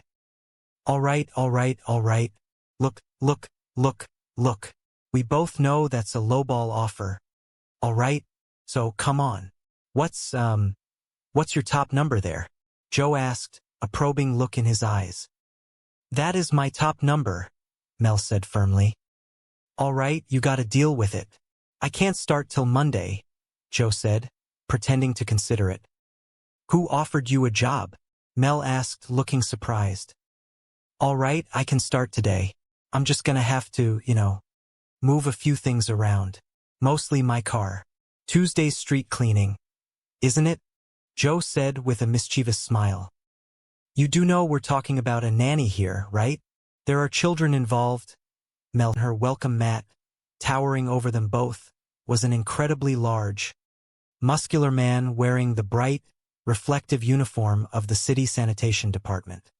The garbage protest had arrived at her door once again, bringing the chaotic events of the week entirely full circle. Melissa simply took a slow, deliberate sip of her coffee, preparing to face another day of public service and private madness. The bright, dazzling studio lights flickered on, illuminating the thunderous applause echoing from the live audience.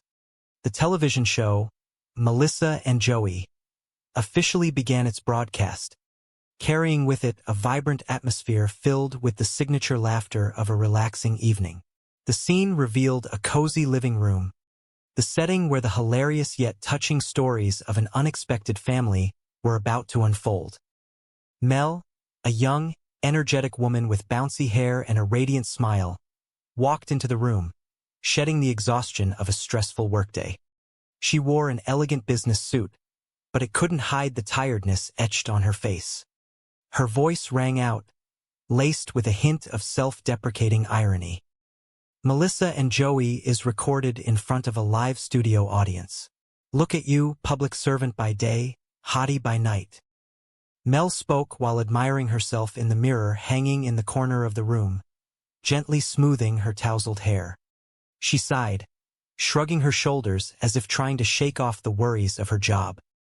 Well, I have to turn on the heat during the day or nobody get anything done, she murmured, a half-smile tinged with a slight bitterness playing on her lips.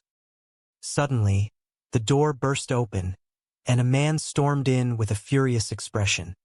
He wore a disheveled business suit, holding a stack of papers, his tone full of frustration. Ooh, council stories up. From now on, we're capping elementary school class size at 22 students. This is garbage, which is piling up in front of my restaurant because you cut pickups to once a week. He threw the stack of papers onto the table, the sound of paper hitting the wooden surface making a dry smack. Mel looked up at the man with a calm gaze, as if she were too used to these kinds of complaints. She took a deep breath, regaining the demeanor of a professional politician, her voice gentle yet firm. Well, a reduction in trash service is what pays for the smaller class sizes. Crazy guys with trash bags coming at you and you stay the mature, rational adult. Yes, I did. Suck it, garbage guy, she emphasized, her eyes gleaming with a mix of pride and exhaustion. Just then, another man, dressed shabbily and looking disheveled, walked into the room, muttering incomprehensible words. Oh, and then this dude, Mel sighed, rolling her eyes in annoyance. Hey, don't be that guy. She approached the shabby man, her voice more stern.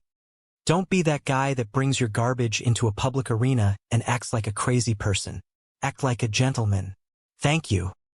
The disheveled man didn't seem to care about Mel's words. He glared at her, his tone threatening. Now, where the hell's the money your brother-in-law stole from me? Mel froze for a moment, but quickly regained her composure. She crossed her arms over her chest, her tone hardening. What, my sister? Okay, but that's not me. She looked around the room, her gaze sweeping over the faces watching attentively, her voice rising strongly.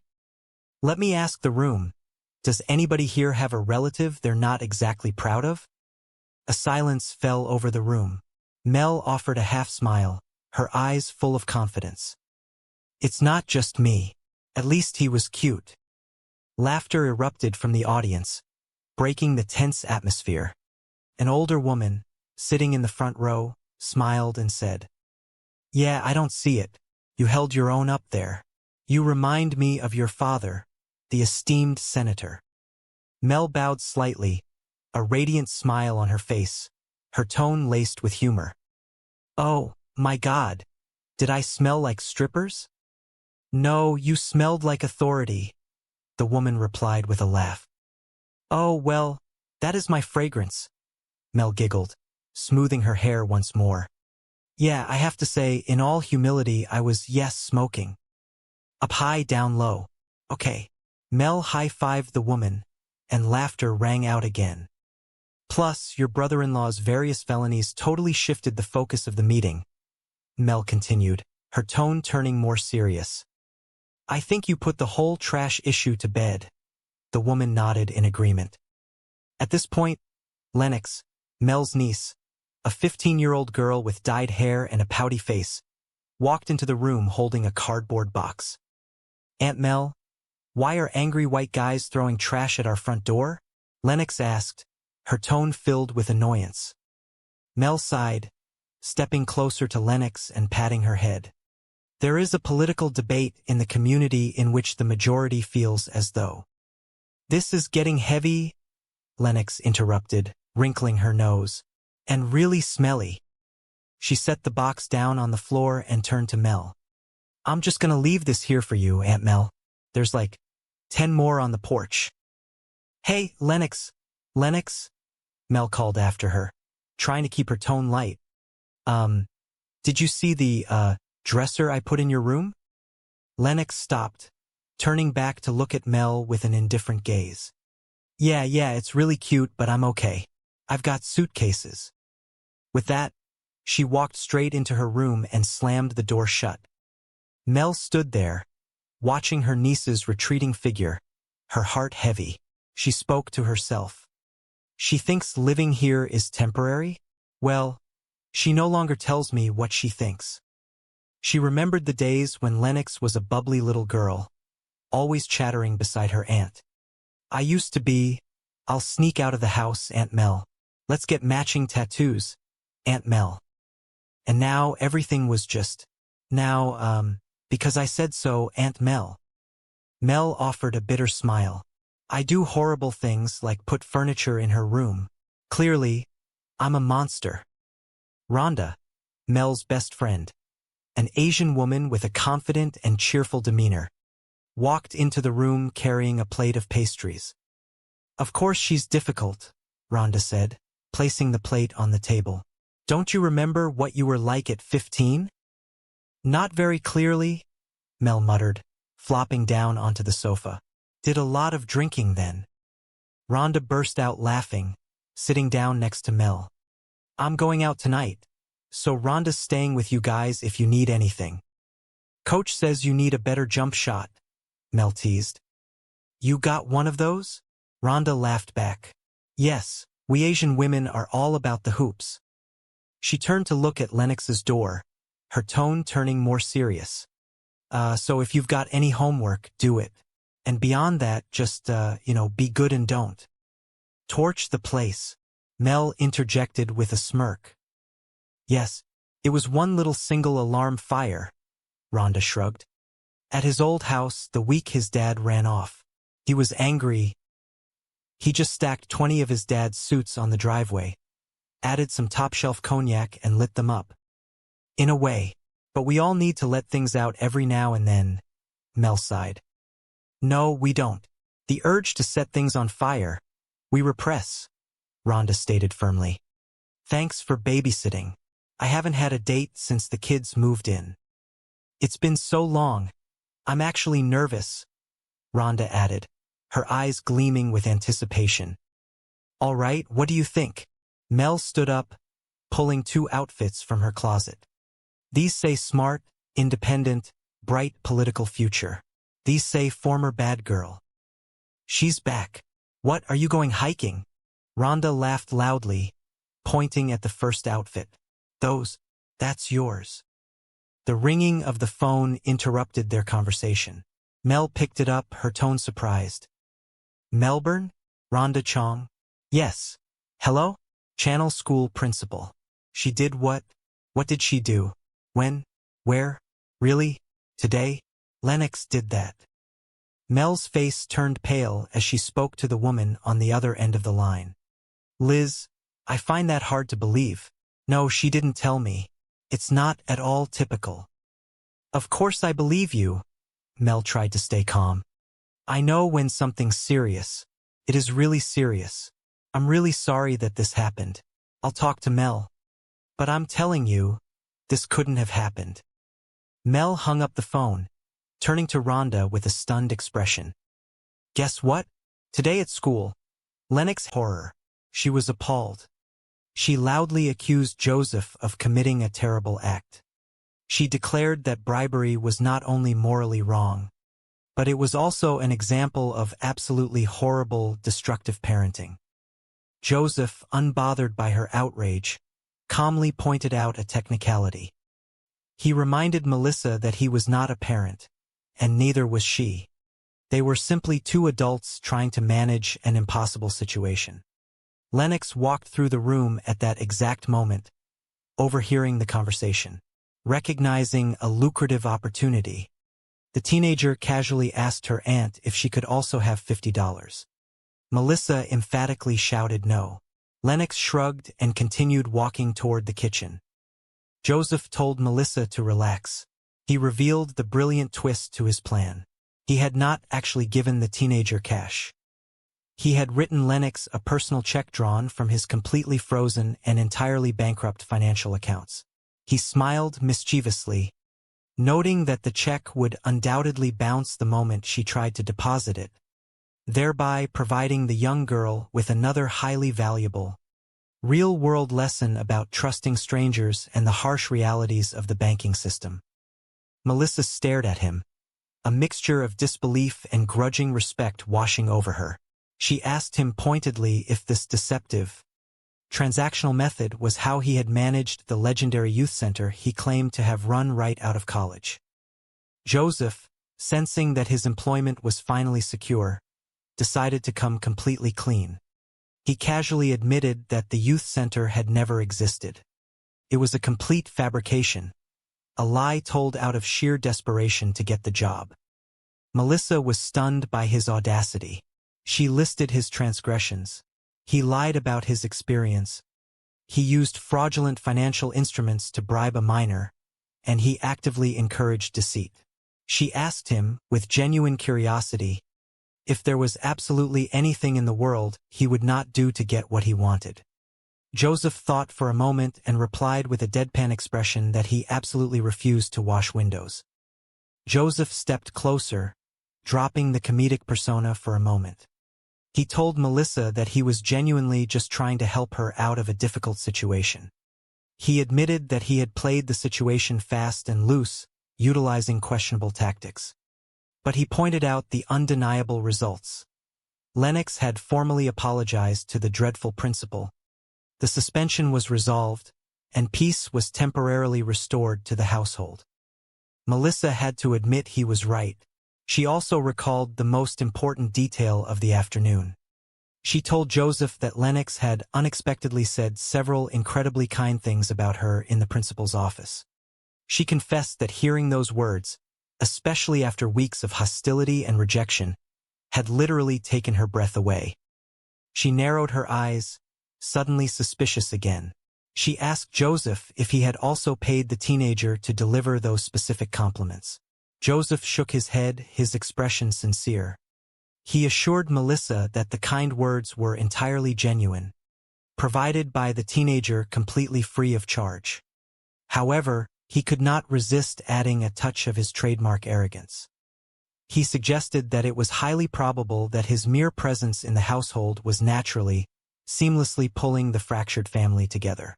Melissa rolled her eyes, sarcastically suggesting that they should definitely believe that highly unlikely theory. Melissa suddenly remembered a phone call she had received earlier. She informed Joseph that an elite, highly professional nanny placement agency had contacted her. They had informed her that a highly qualified woman named Mrs. Dietrich was currently available and could begin work precisely at 8 in the morning the following day. Joseph's confident demeanor faltered slightly. He looked at Melissa, a hint of vulnerability in his eyes. He asked if she had truly believed he was incapable of handling the job. Melissa, matching his honesty, admitted that she had absolutely no faith in his abilities until he had magically pulled that massive display of confidence out of thin air. Joseph took a deep breath. He asked the final, deciding question. He needed to know if his employment was officially confirmed. He stated that if she intended to hire the agency professional, he would simply gather his meager belongings, hop into his soon-to-be repossessed luxury car, and drive away into the uncertain night. Melissa looked at the flawed, dishonest, completely bankrupt man standing before her. She considered the chaos of the day, the unconventional solutions he had provided, and the unexpected moment of connection she had shared with her niece. She made her decision. She smiled and told him they would give the arrangement a try. She joked, asking exactly how bad he could possibly be at the job. Joseph smiled back, fully accepting the challenge, and replied that she would certainly find out soon enough. Chapter 9: The Reversal of Roles. With the household crisis temporarily averted and a permanent, albeit highly unconventional, nanny officially hired, Melissa finally felt comfortable enough to attempt a personal life. Later that week, she managed to secure another date. The evening stretched long into the night. It was exactly 3 in the morning when the front door of the house finally clicked open. Melissa attempted to sneak inside quietly, carrying her shoes in her hands to avoid making noise on the hardwood floors. Suddenly, the bright lights of the living room snapped on, temporarily blinding her. Joseph was sitting on the sofa, fully dressed, his arms crossed over his chest, his expression resembling that of a deeply concerned and highly agitated parent. He immediately launched into an interrogation. He demanded to know how her date had gone, his voice laced with judgment as he emphasized the incredibly late hour. He loudly pointed out that she had stayed out until 3 in the morning. Melissa, reverting to the defensive posture of a rebellious teenager, groaned and told him to leave her alone. She defensively stated that tomorrow was not a school night, implying she was a grown woman capable of making her own decisions. She could not resist bragging slightly, mentioning that her date had been the former captain of his high school football team, a fact that apparently made the late hour entirely justified. Joseph sighed, rubbing his temples in mock frustration. He remarked aloud that he had just experienced a profound realization. He had never actually been forced to have this specific, anxiety-inducing conversation with his own mother during his youth. He explained that whenever he had stumbled into his childhood home at 3 in the morning, his mother would simply send him right back out onto the dark streets with strict instructions to purchase a bottle of gin for her. Melissa laughed quietly at the dark humor. The tension dissolved. She asked Joseph about the children, inquiring how he had managed to get them into their beds. Joseph, slipping seamlessly into the role of the exhausted household manager, provided a detailed report. He noted that the younger boy, Ryder, had completely exhausted his energy reserves and had fallen asleep around 11. Lennox, however, had proven to be far more difficult. Joseph reported that the teenage girl had stayed awake until 1:30 in the morning. Melissa was shocked by the late hour, repeating the time aloud in disbelief. Joseph quickly defended his actions. He assured her that Lennox had only just retreated to her bedroom the moment she heard Melissa's car pulling into the driveway. he quickly listed his accomplishments to justify the late bedtime. He had ensured that Lennox was entirely caught up on her advanced biology assignments. She had completed all of her complex mathematics homework, and, as a reward for her hard work, they had successfully binge-watched the entire 5th season of the television show Lost. Melissa smiled, feeling a deep, unexpected sense of gratitude for this strange man who had suddenly become the anchor of her chaotic life. The next morning, the peaceful atmosphere was shattered by the sound of a loud, heavy vehicle idling in the driveway. A massive fist began pounding relentlessly on the front door. Melissa, wearing her bathrobe and holding a cup of hot coffee, hurried to the entryway. Joseph was already standing there, peering nervously through the small glass window pane. Joseph turned back to Melissa, his eyes wide with genuine panic. He frantically whispered that there was a gargantuan man standing on their porch. Melissa, confused, asked for clarification. Joseph, his voice trembling slightly, confirmed that the man outside was absolutely massive. Melissa opened the door, standing on, gathered her belongings, stating that the teenager had 3 specific locations in the neighborhood where she usually went to brood and avoid her responsibilities. Melissa asked Joseph if he would help her search the area. Joseph, embracing his new role, agreed without hesitation. Chapter 6: The Art of the Deal. While Melissa searched the local coffee shops, Joseph decided to check the higher elevations. He climbed the stairs to the roof of the local community center, a known hangout spot for the neighborhood youth. Sure enough, he found Lennox sitting on the ledge, staring out at the city skyline, her posture radiating adolescent angst and quiet despair. Joseph approached her slowly, announcing his presence with a light-hearted comment. He asked if this rooftop was her designated location for adolescent brooding. Lennox, immediately defensive, asked if he had come up there to turn her in to her aunt. Joseph leaned against the brick parapet, his demeanor relaxed. He assured her that acting as an informant was not his personal style. Lennox, intrigued despite herself, asked what exactly his style entailed. Joseph dramatically described himself as a corporate outlaw, a man who had been unjustly cast out by the powerful brokers of the financial world, forced to live a gritty life on the unforgiving streets of the city. He likened his dramatic fall from grace to the story of a superhero who had been inexplicably demoted to the role of a domestic nanny. Lennox could not help but smile at the ridiculous comparison. The tension between them broke slightly. Joseph then shifted the conversation to the serious matter at hand. He reminded her that she was supposed to be sitting in the principal's office at that very moment. Lennox's expression hardened. She argued that the high school administration was fundamentally corrupt. She listed her grievances. The principal had unjustly fired the beloved music teacher, completely dismantled the school band program, and created an environment of fear where the students were too intimidated to voice their concerns. Lennox expressed her deep exhaustion with the constant unfairness of life, wishing aloud that just for once, things could be equitable and just. Joseph listened intently, his expression softening with genuine empathy. He acknowledged the profound pain she was carrying. He told her that he completely understood her anger. He validated her feelings, stating that he too would be incredibly upset if his mother and father had suddenly abandoned him, leaving him to navigate the complexities of life without their guidance. However, Joseph gently guided her perspective back to the present reality. He pointed out that while her anger toward her parents and the unfairness of the world was entirely justified, she was unfairly directing all of that destructive energy toward her aunt. He reminded Lennox that Melissa was the single person in the entire world who had not abandoned her. He acknowledged that Melissa could be chaotic and scatterbrained at times, but she was trying her absolute best. Joseph then posed a critical question regarding fairness.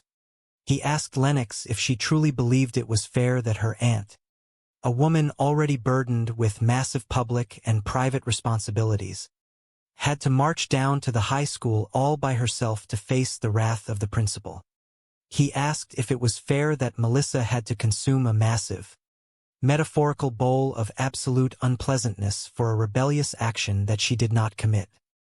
Lennox looked confused by the strange metaphor, asking what a bowl of unpleasantness actually meant. Joseph smiled wryly, assuring her that she would instantly understand the concept the moment she was forced to consume one. Chapter 7. The Sincere Apology. Meanwhile, down at the high school, Melissa was sitting in the sterile, intimidating office of the principal, Miss Lent. The principal, a stern woman who clearly relished her authority, was seated behind a massive wooden desk. Melissa, feeling completely isolated, was doing her absolute best to defend her absent niece. Melissa began by acknowledging the severity of the situation. She explicitly stated that she understood the creation and distribution of the rhyming poem was a severe violation of the school's code of conduct. However, she attempted to provide essential context. She passionately argued that if any child in the district had a valid reason to be furious with the world, it was Lennox. Melissa explained the trauma the girl had endured over the past 2 months. Melissa admitted that she was not trying to excuse the poor behavior, but she confessed that if she had experienced the same level of abandonment and upheaval at 15 years old, she probably would have engaged in far more destructive actions by now. In fact, Melissa muttered quietly to herself, she had actually done worse things under far less stressful circumstances. Miss Lent remained entirely unmoved by the emotional appeal. She adjusted her glasses, staring coldly at Melissa. She declared that the meeting was entirely pointless without the offending student present in the room. The principal condescendingly suggested that they simply reschedule the appointment. She challenged Melissa, asking if the councilwoman could somehow manage to locate the missing teenager by the following afternoon. Melissa, feeling the sting of the insult, frantically tried to mentally review her incredibly tight schedule. She noted that the city council was holding a full-day legislative session the next day. She offered to rush over during her strictly mandated 1-hour lunch break, though she was unsure when the principal would be available. Miss Lent leaned forward, her voice dripping with judgment. She delivered a crushing blow, stating that effective parenting simply does not fit into neatly organized schedule boxes. She cruelly suggested that instead of solely focusing on the behavioral issues of the child, Melissa should perhaps take a long, hard look at the incredibly poor job she was doing as a guardian. Melissa felt a lump form in her throat. The criticism hit her deepest insecurity. Just as she was about to accept defeat, the heavy wooden door to the office slowly creaked open. Lennox walked into the room. Her posture was straight, her expression serious. She walked directly to the chair next to her aunt and sat down. Melissa was stunned into silence. Lennox looked directly at the principal and offered a sincere, unequivocal apology for her actions. She apologized for the disruptive nature of the poem and for the disrespectful words she had chosen to use. She admitted that her anger had been misplaced, confessing that she was furious at her situation and not truly angry at the school administration. Then, to Melissa's utter amazement, Lennox turned her attention to her aunt.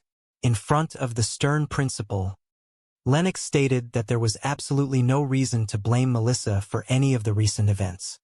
The teenager proudly declared that her aunt had been absorbing entirely too much criticism on her behalf. Lennox finished her statement by publicly acknowledging that, despite the difficult circumstances, her aunt was genuinely trying her absolute best to hold their broken family together. The principal was momentarily speechless, the wind completely removed from her sails. Melissa sat frozen, overwhelmed by a sudden, intense wave of emotion. The profound sincerity of the apology, combined with the unexpected public validation of her efforts, left Melissa breathless. Chapter 8. The Confession and the Contract. Later that evening, the house was finally quiet. The children were upstairs, successfully completing their homework without the threat of arson or suspension hanging over their heads. Melissa found Joseph in the living room. He was attempting to perform a complex stretching exercise, groaning as his stiff joints protested the movement. Melissa approached him, a wide, genuine smile on her face. She announced triumphantly that she had successfully consumed her entire metaphorical bowl of unpleasantness, proudly adding that she had even gone back for a second helping.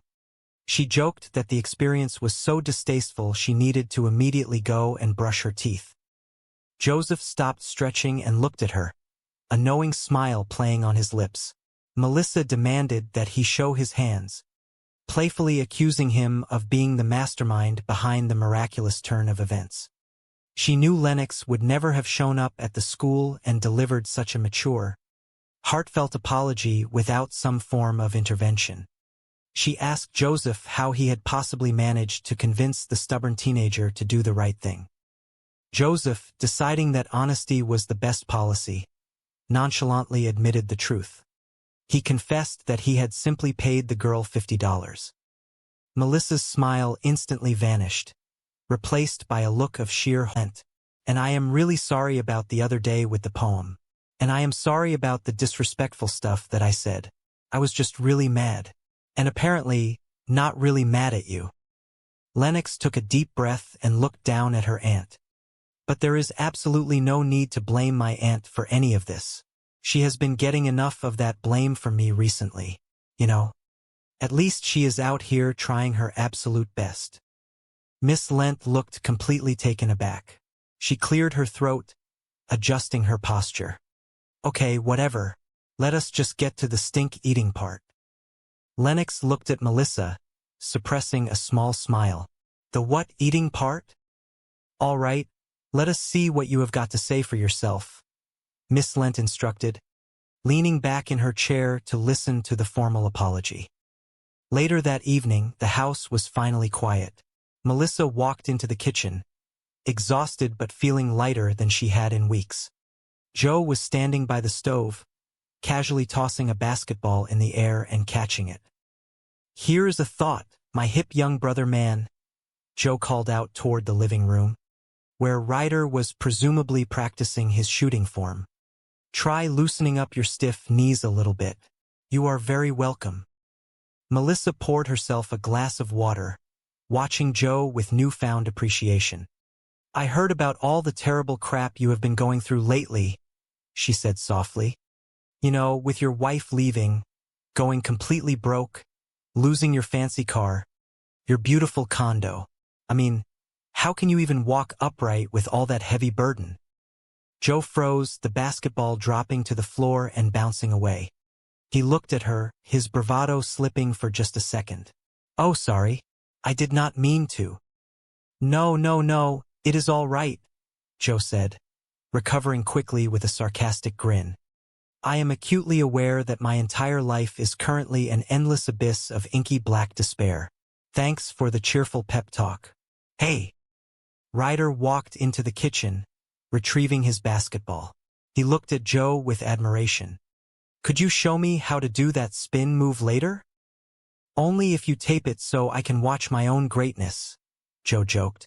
I have absolutely no idea how I do it. Ryder laughed and ran back into the living room.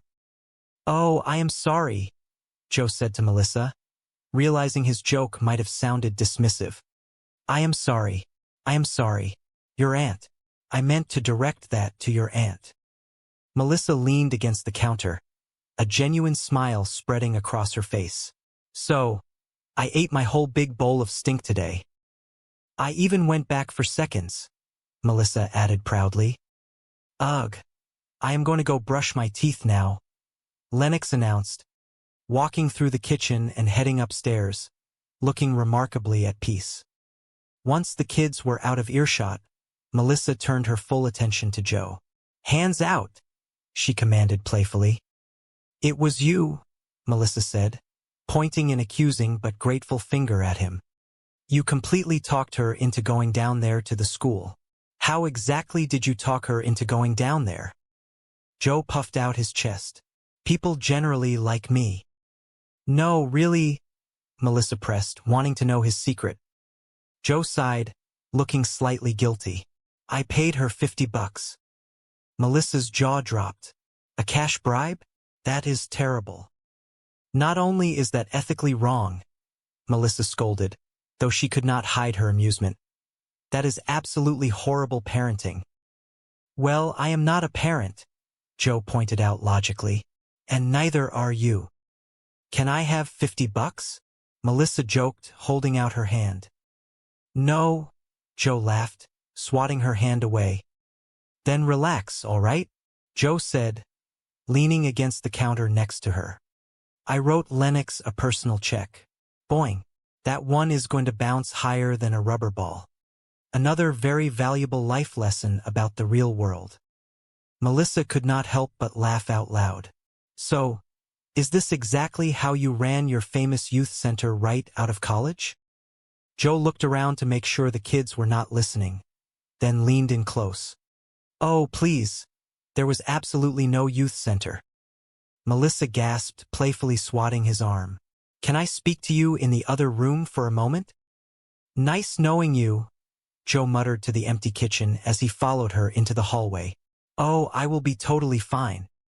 Melissa turned to face him, crossing her arms, trying to look stern. You lie, you bribe teenagers. Is there anything in this world you will not do? Windows, Joe replied instantly, without missing a beat. Look, Burke, Joe said, his tone turning serious and sincere. I am just trying to help you out here, you know? I mean, I may have played it a little fast and loose with the truth today, but Lennox went down there and apologized to that lung woman, right? Yes, Melissa admitted, her anger entirely manufactured. Yes, she certainly did.